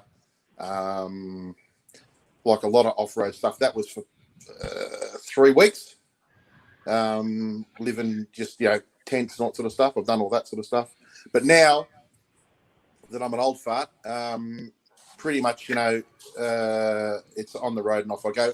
I'm about to do a trip up to. We've got these like what are they? They're like silos. What they store wheat in. They've got like all this. They do this amazing artwork on them. And it's like it's just awesome. I'm about to do like a whole bunch of those. I think that'll take me sort of 5 or 6 days, and I'll film all of those. So I'll do a lot of drone stuff and that. But that's what I do there is just pack whatever I need. And generally, it's myself and my wife, and we sort of pack fairly light. A couple of t-shirts, 2 pair of pants, and away we go. Like we're pretty sort of low maintenance in that way. Obviously, spare jocks because Always got to have clean underwear. Yeah, well, I get 4 wears out of 1 pair, right? So you wear them one day, turn them inside out, you got the next day, then you turn them back to front, and then the other way around, and that generally gets you 4 wears out of 1 pair. Extra day if you get wet in them, right? What are you saying? If you get caught, if you get caught in the rain, you get them washed out. I thought you meant like I got really excited with it. I was going to say it's never that exciting. Different kind of wet. Different kind of. That's moist, not wet. I thought there was somebody with a really noisy pussy there before. So that's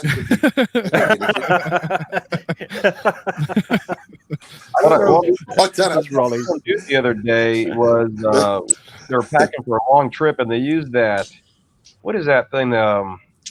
It's like a plastic bag and it has a vacuum suction. They put their clothes in there. Bag. Yeah, that's what he did with all his clothes. Oh, yeah. It turned into like a small little tiny little. It fit in his bag, in his little saddle bag, and he had like a week worth.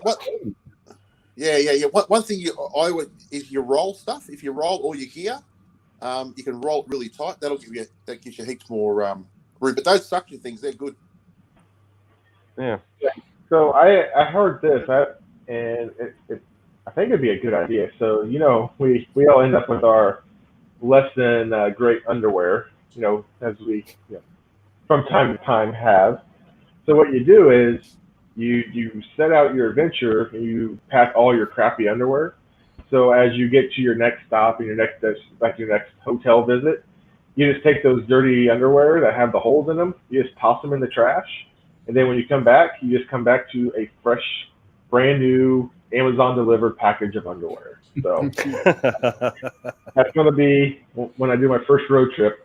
I got about 4 pairs that I'm just planning to do that with. That's true. Or do disposable diapers or something, There you go. Then I would never have to get off the bike. Sponsored by Or Dependence. you just free ball. That's the other way. Just free ball. Free balls. Yeah. Free ball.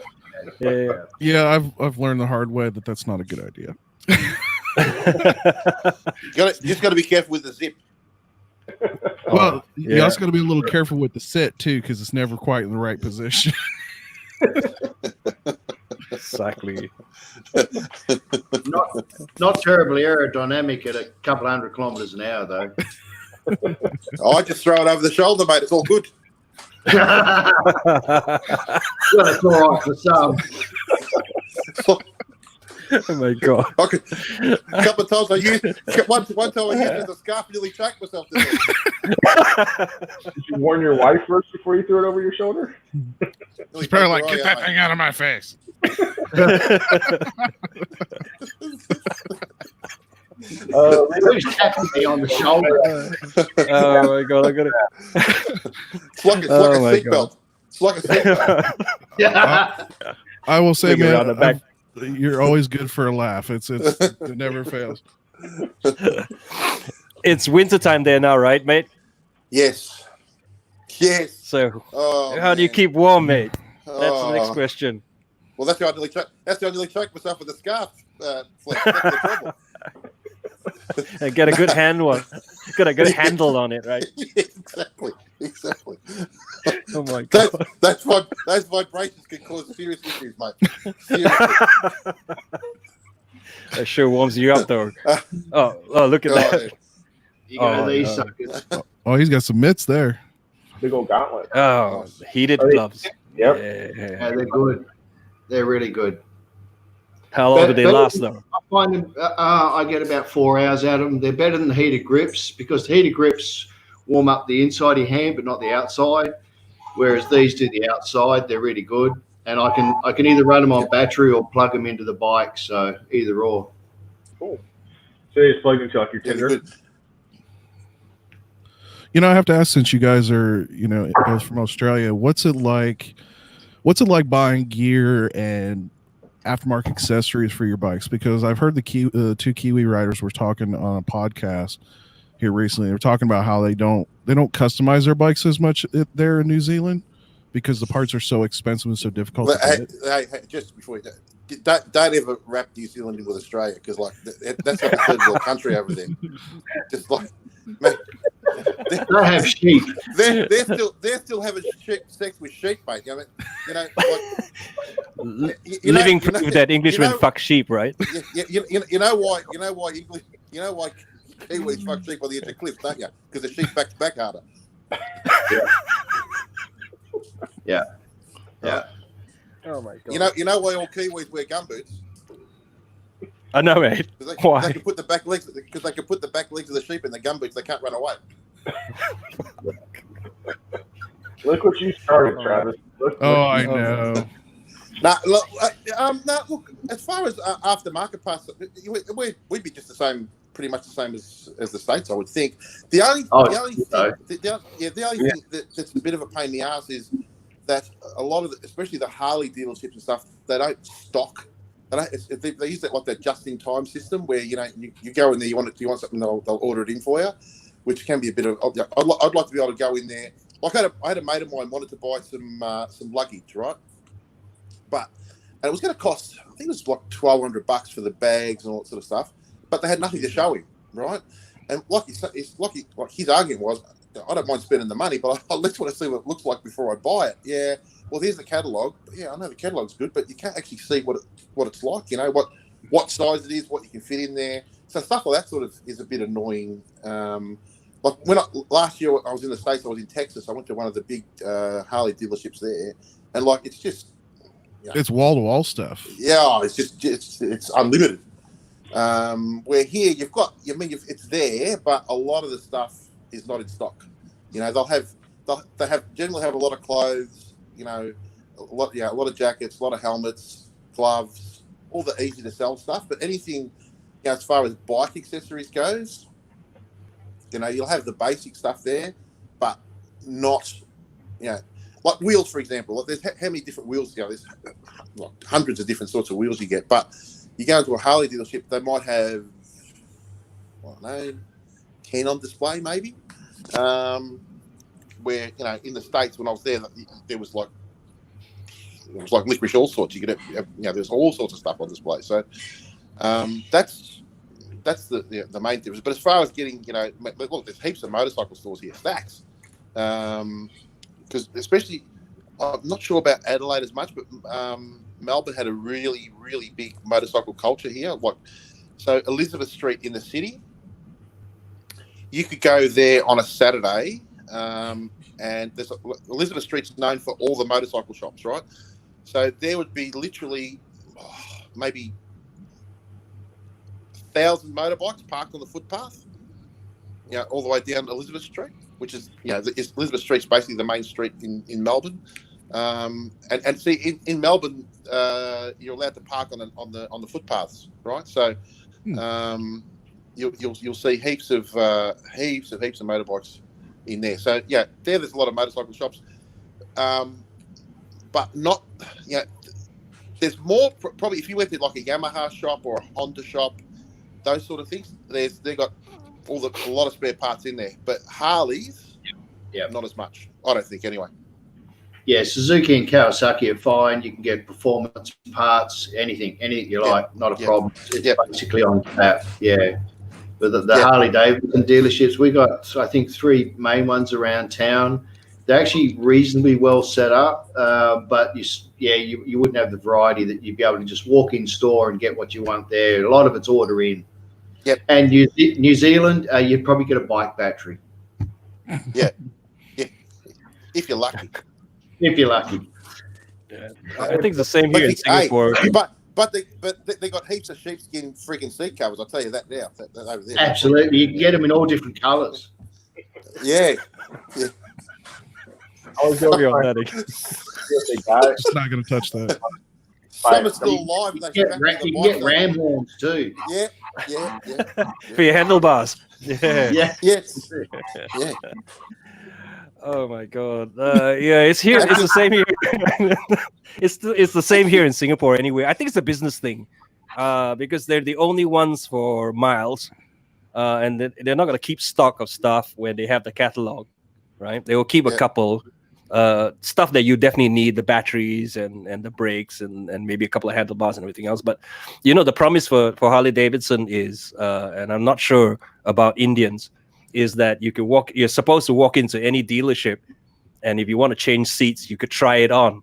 They'll put it on for you and try it on, right? You don't even have any seats here.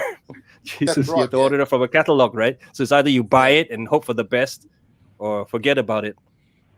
And that's to me, that's like really annoying, because like if you're going to spend that sort of money on a seat or whatever, you want to see what it's like, Exactly. And that's what are they, about $1,000? And they can say they're about $1,000. You get, a seat. Yeah, about $1,000. Yeah, sometimes, yeah. Like to me, that's a lot of money to spend, but to hope it's going to be okay.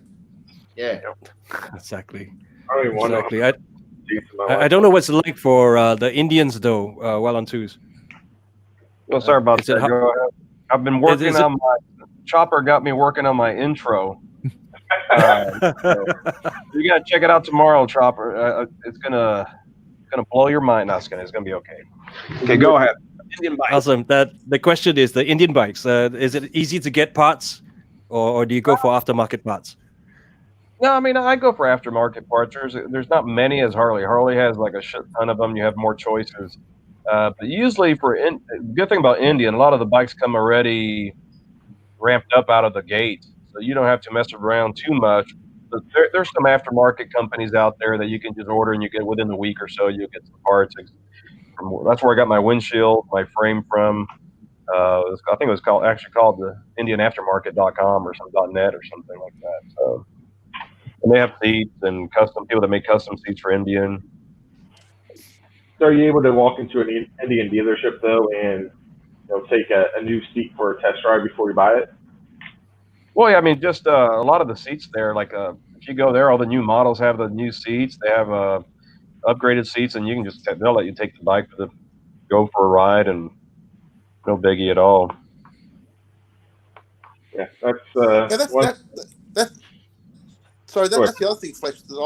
Fair enough if they're not going to keep them in stock, but at least they should have a sample that you can have a look at. Yes, everything, right? Yeah, don't sell it, but at least have one of them. So at least I say, okay, yeah, I like that, or yeah, I like that. But because I'm actually about to get a new seat on my bike, but I'm going to get it custom, and it's actually cheaper. You give them your seat, and they'll shape it and put whatever you want in it to suit you. Then they'll do, custom stitching, all that sort of stuff. Put a bit of suede in there if you want suede inlays and that. And I think, what are you going to an upholsterer?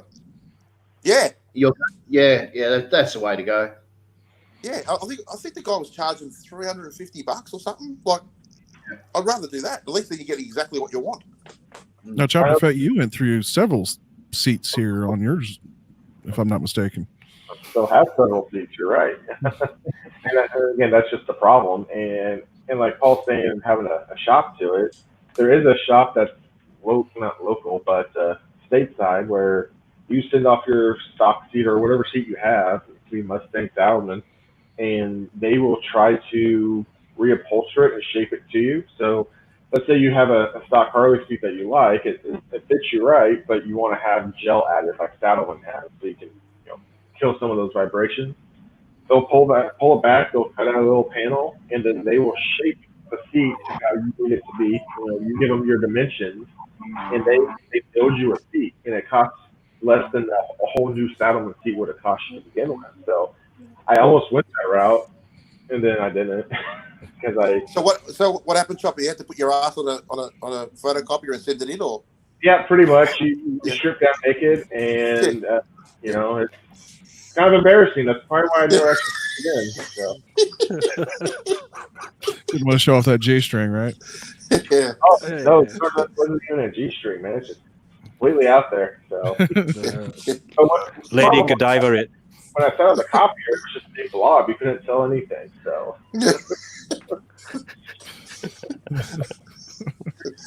Yeah, it's true. I think with shipping and everything else, it's still cheaper than buying a Harley one. I think again, going back to the GoPros and stuff, I think we start to buy all the branded stuff, right?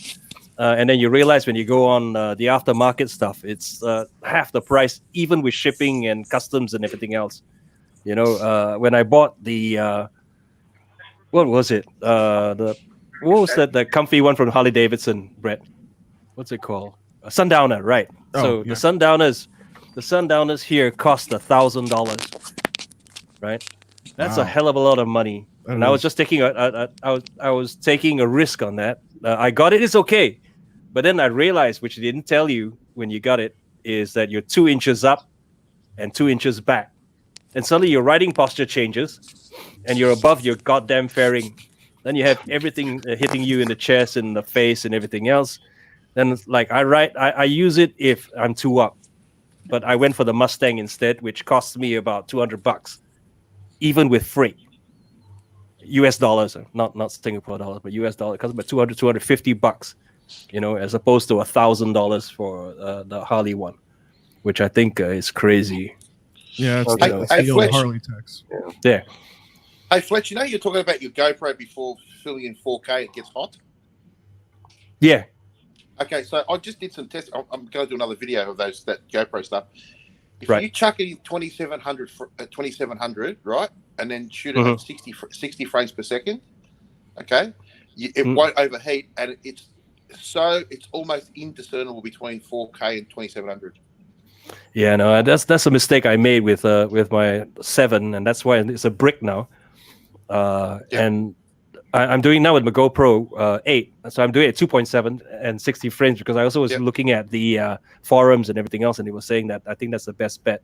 It gets pretty hot now, so to me also, if I drop it down to 180 and then up-res it to 4K, it still looks all right. In fact, the last few videos I did was in 180 and not in 4K, but I up-res it to 4K, so it's still fine. Yeah. I've been doing a lot of testing with the 2.7 and then 60, and you get great slow mo. You don't get any of that real, that sort of shimmery sort of stuff. It comes at really fluid. So I'm going to put some more of that stuff up on the GoPro up on YouTube. But that's what I found anyway. 2.7 and 60 frames, no problem. And the other thing I did was adjusted the light intake as well. That's the point I was gonna. You mentioned it, so I just remembered. Rolly was just asking, what is your camera that you use for night rides, right? So in your case, you just did one right recently. Yep. On your GoPro 7. So what were your settings like? So in that, I just wanted to show people because I didn't want to scare everybody off. Because sometimes you get if you look at like tutorials, there's that much information. So I'm going to break it down. But I just shot that in auto, right?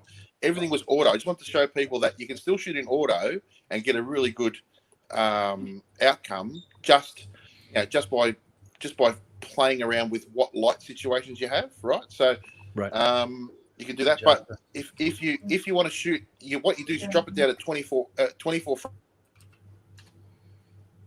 Nope, I think we lost him. All right, sorry about Where'd you that. go? You're back. Coming. Yeah, I'm back. You drop it down to 24 frames, and then you change your light settings in the camera. You go to 100 to, I think it's 800 off the top of my head. So I think as it is, it's 100 to 1600. So you drop it down. The closer you can get 100 to 100, the better you do it in post production. But I'm about to do a whole thing on that to show you how to get the best outcome, best video quality for different situations. Oh shit! I better subscribe then. Because what the problem with is the GoPro straight out of the box. You know how sometimes you have, if it's like it's a sunny day, it flares out like really.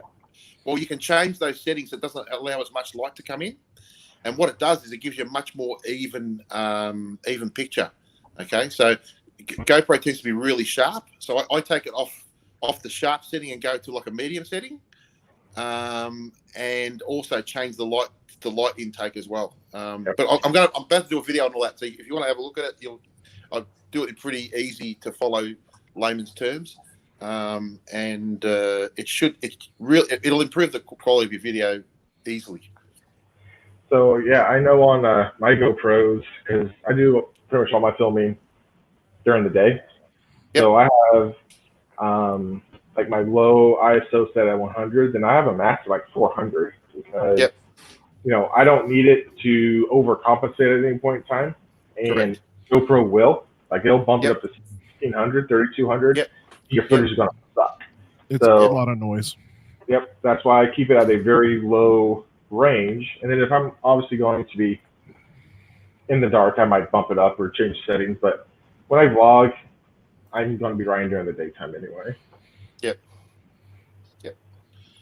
And you get a much better outcome. So what model camera are you running? Me? Harley. Yeah, Harley, I've got a GoPro 7. Right. I had a 3 before. I got a 3 and a 3 Plus. Yep. So I had that before, but I just the new the 7s. Look, I could have bought an 8, but I did a lot of I read a lot of reviews on them.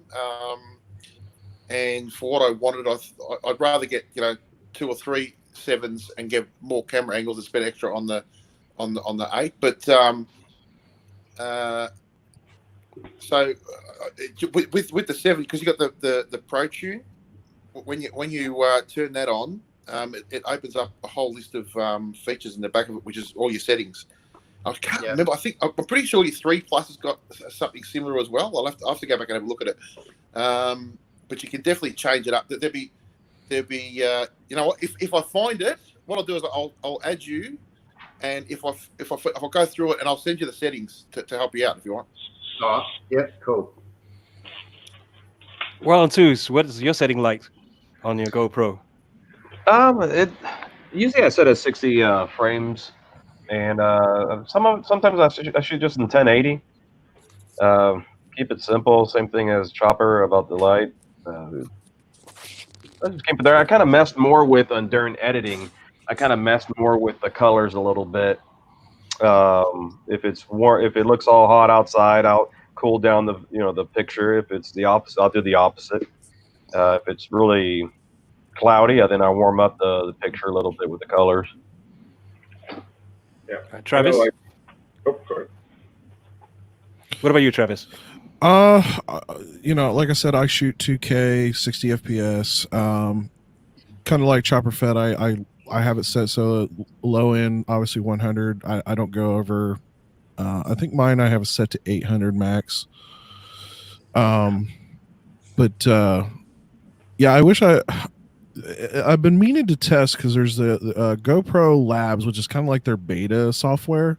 They have a firmware that gives you a whole line of options that you can literally program using their website, and then all you do is put the GoPro up and it scans a QR code.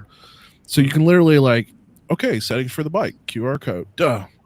You know what I mean? You don't have to go through and fiddle with the screen and all that.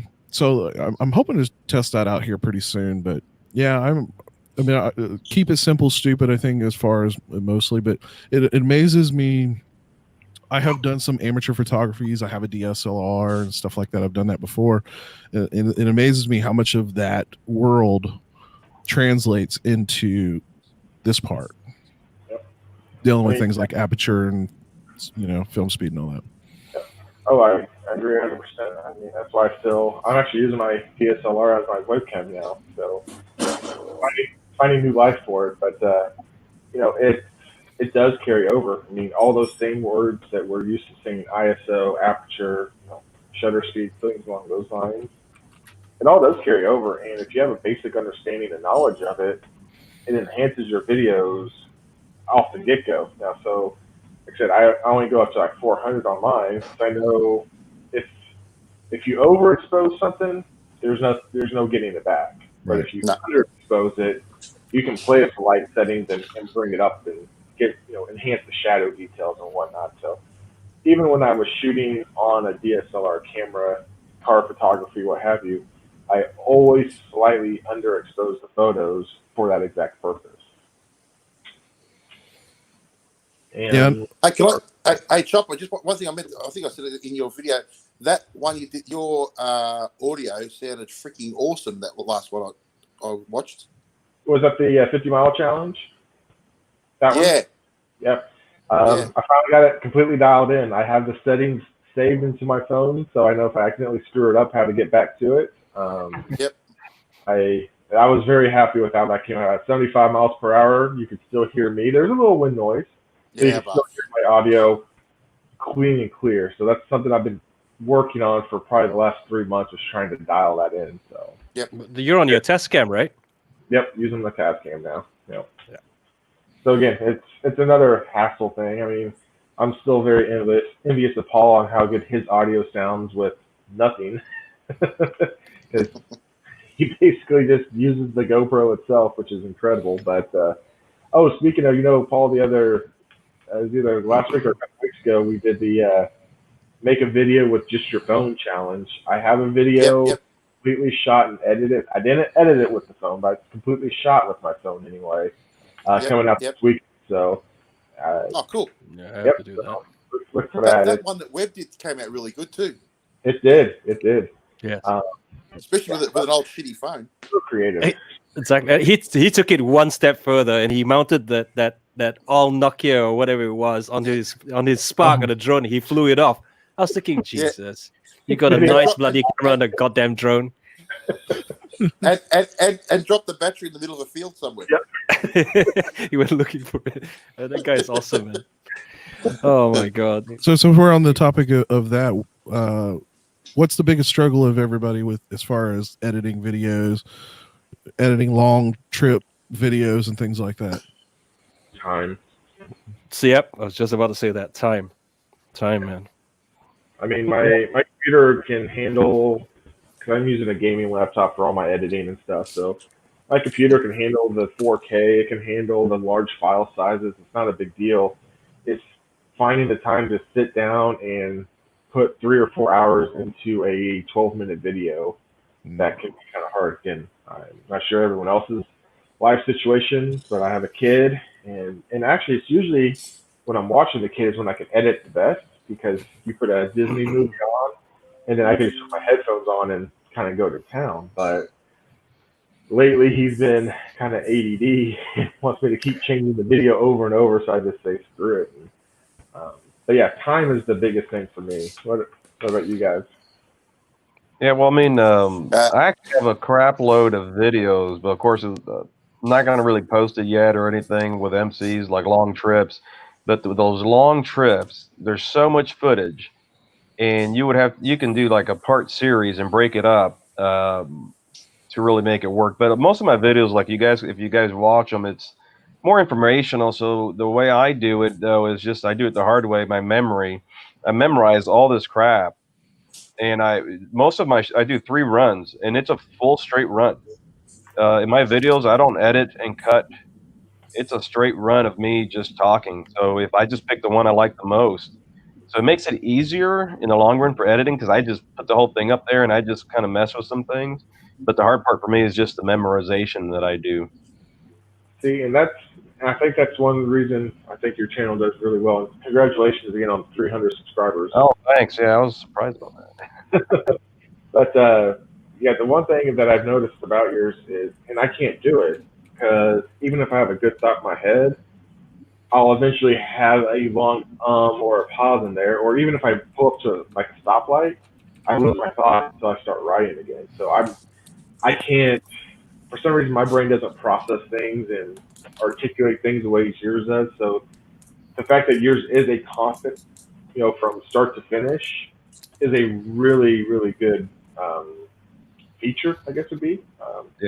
Yeah, I think, a lot of it, came from aviation, because in aviation, I have to talk a lot and fly, and then you have the tower, you have, the approach, and everybody's talking, you got to pay attention and listen. So I do a lot of things, and like writing and talking, I can write and talk, but remember, this is like, I do 3 takes in a row almost. Like when I ride for about an hour and a half, and I'll do 3 straight takes. The first 2 always suck. Like I always do have a pause. But then the third one I feel more comfortable, and it's just reciting the whole thing. Sometimes I don't even remember where I'm at. Like I finish and I just notice, shit, I think I finished everything, and I don't remember what I said. Anytime my GoPro fails twice and I have to record it for the 3rd time, that's usually a better video for me. That does happen. Some of my videos, like the front camera, I thought I hit record and didn't record. Or, I have many of those already. Or the SD card was full. So then they became practice runs. So, and normally I do when I'm actually going somewhere. I go to the gym, or I go to work, so that's my time usually, because the wife, takes up time. What my free time I do have is for the wife. So normally I make it part of my day. If it's somewhere I'm going to go ride, I just do a video. Like today, I just did a video and finishing editing it for tomorrow. So yeah, a lot of mine are, as far as my talking video, like my talking head videos are simple for me to edit, because I most of them, if you've watched any of my videos, they're always me riding to and from work. I'm about 15 minutes, so I have that perfect 12 to 15 minute video. And if I have some pauses in between, I just do quick jump cuts. You know what I mean? A quick snip, but right now I'm in the process of editing that long video, and like you're talking about, it's probably going to be at least 3 episodes. Yep. So I'm having to break it up, and like right now I'm struggling. There's this conversation I'm having with McStash, and I really want to keep the episode. I want to really keep that in the episode.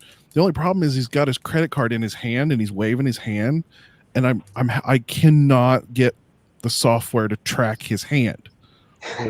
I don't know why. It should be real easy to track, to do the blur tracking, but I can't seem to get it to work.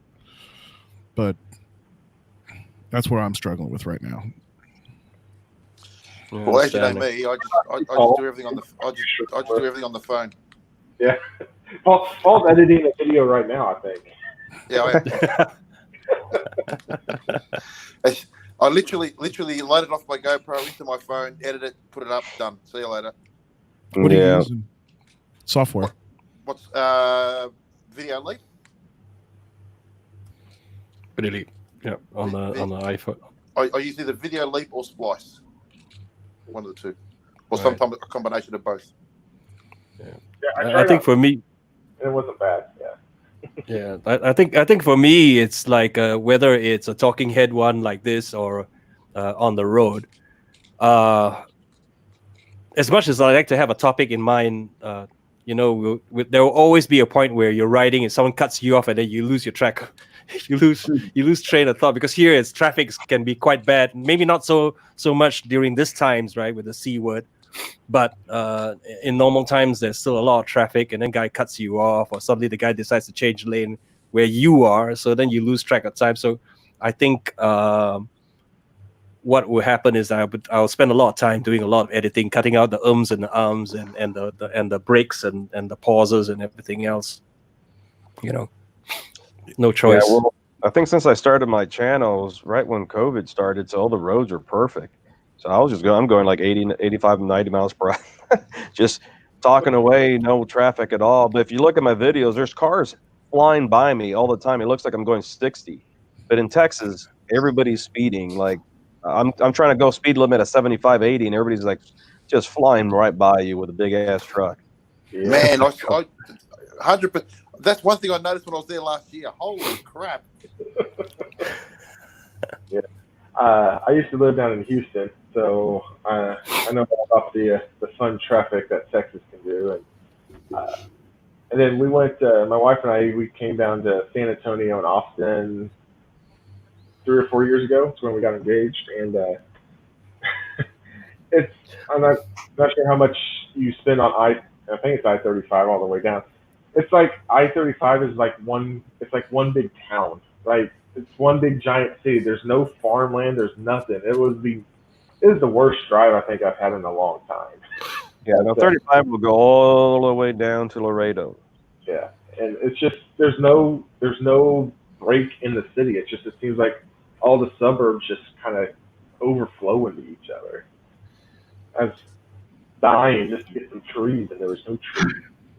Yeah, you got to go to the highway speeds in America. What's that? What's the maximum highway speeds in America? It's all different. In Texas, we go up to 80, 85 miles per hour on some of the roads. I guess I know why at one point took their highway speeds off. I don't know if they reinstituted one or not, but I know at one point they didn't have one. I feel like up in South Dakota, they might be 80, 85 up there, which is my edge would get terrible against that. And in Texas, they've got that. In Texas, they've got that middle lane thing to that express lane as well, haven't they? What's that? Oh, they have they have a toll road. It's like a lane with a toll road. You just get on it and just haul. But I guess it lets you bypass a lot of stuff. Yeah, you pay to get on those roads. There was guys going that fast in that. They went past me that quick. I thought I'd stopped and nearly killed myself. I opened the door and nearly stood up. I thought there was something wrong with my car. They were going that fast. It was crazy.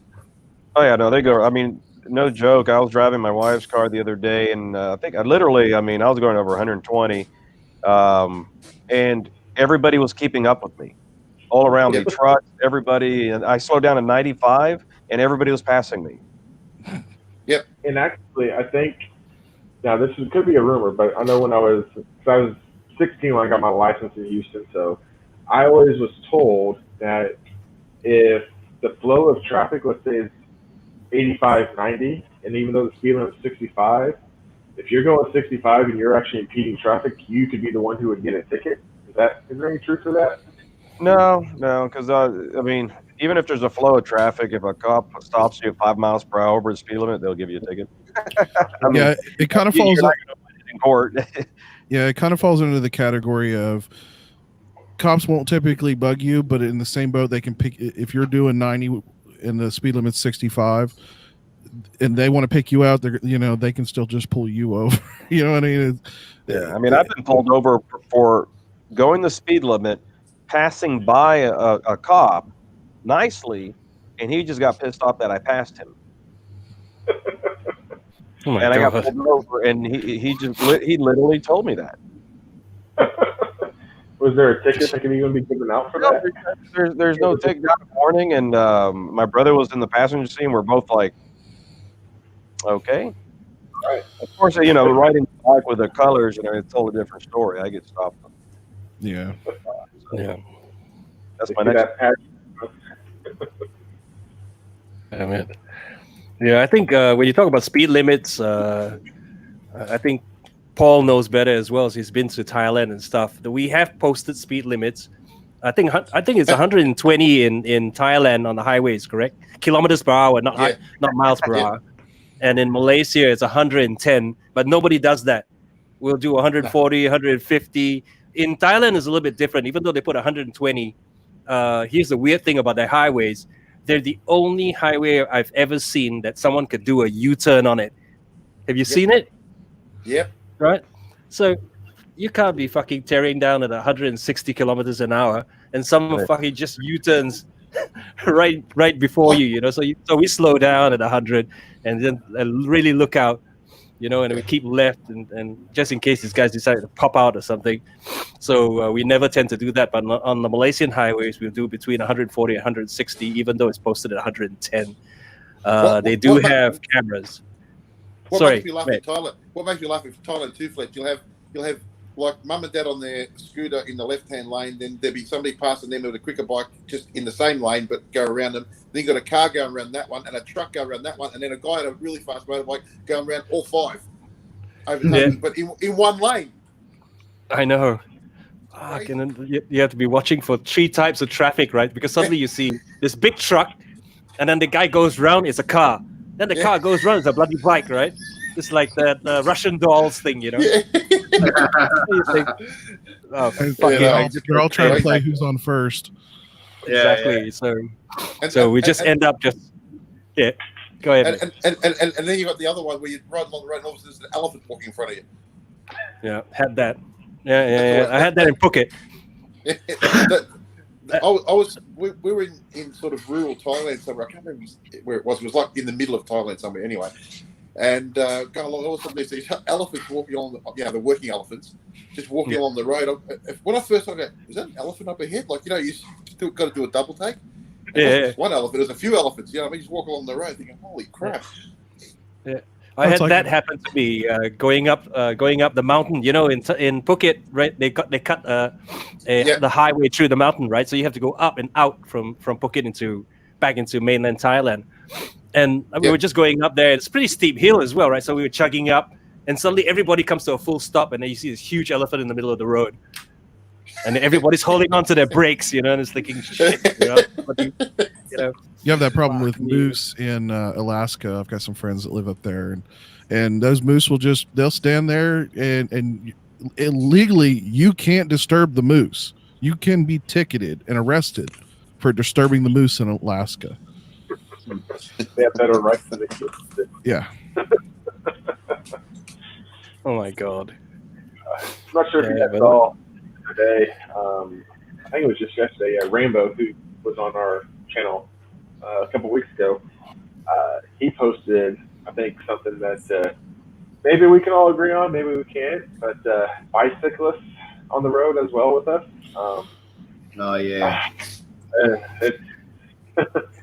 It's a tough subject for me because my brother-in-law likes to bicycle and stuff like that. But, we have enough roads that have the designated bike lanes that they don't need to be on my 50-mile-per-hour country road at the same time. But he brought up some really good points and what you can back them up on. There's just no room for them to actually be out on the road. What's that? He's saying the thing. So yeah, I mean, he's bought it. Rambo Adventures is the channel, and a good friend of mine. He just lives around the corner from where I am, and he's right because the cyclists that we have here, you have those that are just riding to work, right? They live around the corner and then they ride across to work, and then you have those weekend guys that just get together in groups of 20 and start riding together, and then what they do is they hog a lane, they don't follow rules, and are just being cunts anyway. Yeah, and I think that's the thing that gets is the rule following. So, speed limit's one thing. Obviously, you can't go at a certain speed. What have you? We watch Wild, so thank you that work. But it's the the constant lack of respect that they show everyone else. If you want to ride the road, that's fine, but just you don't need to be 3 or 4 wide. Taking up the whole lane. Say you're doing it safely, which I get that, but you could also go too wide and at least allow me some room to pass you. Like when I'm in a car, I'm really bad about it, but if I'm on a bike, I will get right into their same. Right, I will not go into the oncoming traffic lane to get around them if I'm on my bike. I'll go right by them, and they get pissed at me, but I really don't care. I ran into almost the same situation, and this is what kind of ticked me off was the fact that, and I was in a car, and as somebody who used to ride a lot of bicycles, which is probably how I got into the motorcycle thing, but like he had a turn lane that he could have stayed closer to that, and he just blatantly came over. Like he didn't look, he didn't like. I'm in a car, and I'm like, dude, I would never do that with cars passing by. Just jump out in front of them, and hog up the road. I always either hug the berm or I was on the sidewalk if at all possible. And you get these guys in spandex, and they're spandex is just a little too tight or something. They get a crab up their ass, and they take up the damn road, and they don't want to get over. They don't want to be courteous. And I try to give them as much berth as I can, but geez, I mean. And then you get that. Then you get the 3 LED flashing light. That's going to save them, Oh yeah. I think unless you are a bicyclist, maybe it's just something you don't really fully get or understand, and that could be part of it. Again, like my brother-in-law rides, but I think when he rides, he obeys laws. Like he actually he'll come to stop at stop signs. He'll wait at red lights, and if it's a red light and he knows there's people behind, kind of like in your case, trucks, he'll go and hug the right turn lane so that when the light turns green, the cars can get around him, and then he can, kind of filter back into traffic. So he's one of the only considerate riders I've ever seen. But 99% of them are douches, and I just. There should be a law too. There should be a law too. Unless you got a half decent physique, you shouldn't be able to wear that friggin' lycra. Because some of those guys, absolutely, some of those guys they look like a condom full of walnuts. Fair dinkum. It's friggin' terrible. Hey, Paul, how much will you give me for me to put on one of those spandex suits and ride my motorcycle? What's that? How much will you give me to put a spandex suit on to ride the motorcycle? Holy crap! Seriously, yeah, man. I understand, but do you seriously need to wear that? Bloody hell! And not to mention the fact that if you wear some of those guys haven't got a camel toe; they've got a friggin' moose knuckle. We're supposed to go past a cyclist at 40 kilometres an hour here, otherwise you get booked, and it's just stupidly impractical on an 80k road. It's just ridiculous. Look, I don't mind being on the road, but don't like Chopper said before. Don't be friggin' 4 and 5 across and hog the whole lane. And then if you if you're trying to get around them, they give you a dirty look, like you're impeding their Sunday ride. Dude, move over. And again, I mean, and I never see these guys. They never have any sort of rear mirrors or anything to see what's going on behind them. I mean, if they would just consider it, like, oh, there's cars behind us. Hey, let's go signal file so they can get around. No, it's not that. Let's spread out even further to make us look bigger. And you get more road respect out of farmers who in big farm equipment to get out of your way and let traffic through than you do bicyclists. Exactly. Hey guys, I've got to go. I've got to get back to work. But nice talking to you. No worries, all. man. Yep. Paul, Appreciate appreciate you you. next time. Yeah. Thanks for coming, Paul. No worries. Have a good one. Boys. Catch you. Hey, man. Catch you later. Bye. See you, mate. Bye. All right, Paul's gone. There is a spot open if anyone does want to join in. Yep, it's vacant.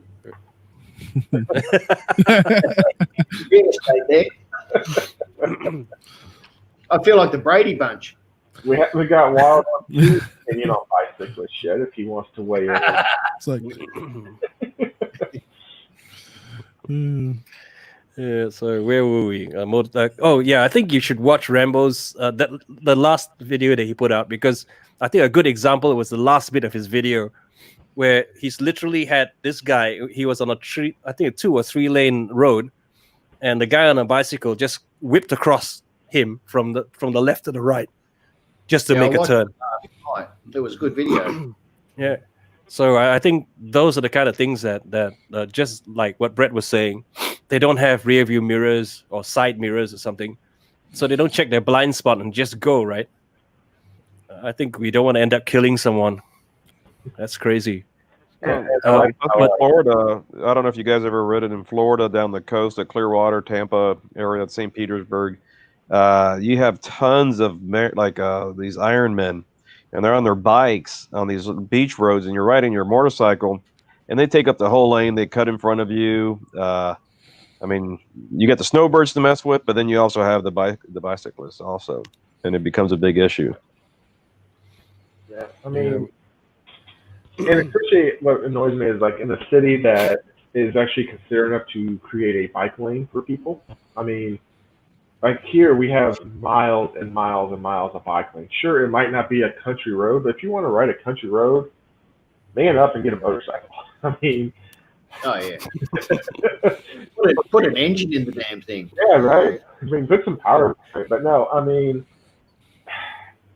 I think the thing that just annoys me the most is just when they spread out. Even when they have a bike lane and they don't stay inside the bike lane. Like, you know, they're traveling outside. Like, well, it's safer for me to be outside. I'm like, no, it's safer for you to be inside because it's designated for you guys. But it's a tough subject for me to discuss because of family members who ride. But I try to be respectful. And if they're cool and they see me and they get over, I have no problem with them. It's just when the D-bags start moving all the way across the lane. I almost hit one a couple weeks ago with Dad. You know, these guys, like, I was hovering, I was right on the center line, except I had enough room. Well, then they went from 1 to 3 wide, like, instantly, for no reason that I could think of. And I was probably, this close to them. And, yeah, I'm sure my exhaust was really loud as I flew by them. But I thought I was going to hit them is what I thought, so I just revved it up and went. But sorry. What are the bicycle laws there anyway? If any, I don't know. I mean, there's Where, not Australia or where? Well, let's start with Australia then. In Australia, we have bicycle laws. In my state, we're supposed to pass, like on a single carriageway, we're supposed to pass a cyclist that's not that where there's no cycling lane marked at 40 kilometers an hour, which is crazy because, like, up here in the hills where I am, you could be doing 80 kilometers an hour, come around a bend, you got a car up your ass, you see a cyclist, everyone's got to slam on their bloody brakes to cruise past this cyclist at 40 kilometers an hour, which is just crazy. Makes sense. Yeah. And you probably have to go down to 20 before you can even pass at 40, though, because of how slow they're going. Yeah, and it's crazy. And the cyclists have got the right, if they've got the memory, to take down your number plate and just go to the cops and report you for speeding past them. But they've got no indication of what speed you were doing anyway. Exactly. They can't. Yeah, tell. but no, so that's about all. The rest, like mainly in the single carriageway, but everywhere in the city and mostly around the suburbs, there's an actual dedicated cycling lane, so that's quite okay. Most of them stick within that, but I tell you what, when they're in their big groups, it'd be good if they had headsets on and communicate like we do on the rides. Mm-hmm. You know, because they're all blind. No one knows what anyone's doing. Yep. Agree. That's true. What about in the States? What in Travis? Most, at least in Ohio, for the most part, bicyclists have, like pedestrians have the right of way most of the time. So that's something you have to be kind of concerned with. You're supposed to give them. There's a specific distance you're supposed to go around them. I don't remember what that is off the top of my head, but but beyond that, it's like I said, bicyclists have the right of way. Yeah, I've been basically told if they're riding single file, you should be all the way over into basically the oncoming traffic lane is how much space you should be giving them, which is probably 10 feet, 15 feet, something like that for a lane of traffic, which... Right. But is it all, is it general across the United States, or is it particular to particular states? Wildon2s. Oops, hold on a second. Sorry about that. No worries, man. No worries, man. Yeah, I'll tell you what. I know well, I was gonna say I know certain states have special laws. Like I think New York City has special laws about bicyclists. So there are areas that have special rules when it comes to that. But what was the question? Oh, do you have specific rules in where you are? Is it in the state? For passing bikes, like bicyclists. No, there's not a specific rules really. I mean, of course, you got to be careful there. When there is these bike lanes that you barely can see. They're like 3 inches wide, and technically, if you do pass a bike, I forgot within a certain amount of feet, you can get ticketed if they're on that lane. But a lot of them are not even on that lane; they're on your lane. But if you try to get around them and there's a cop or something, they may stop you.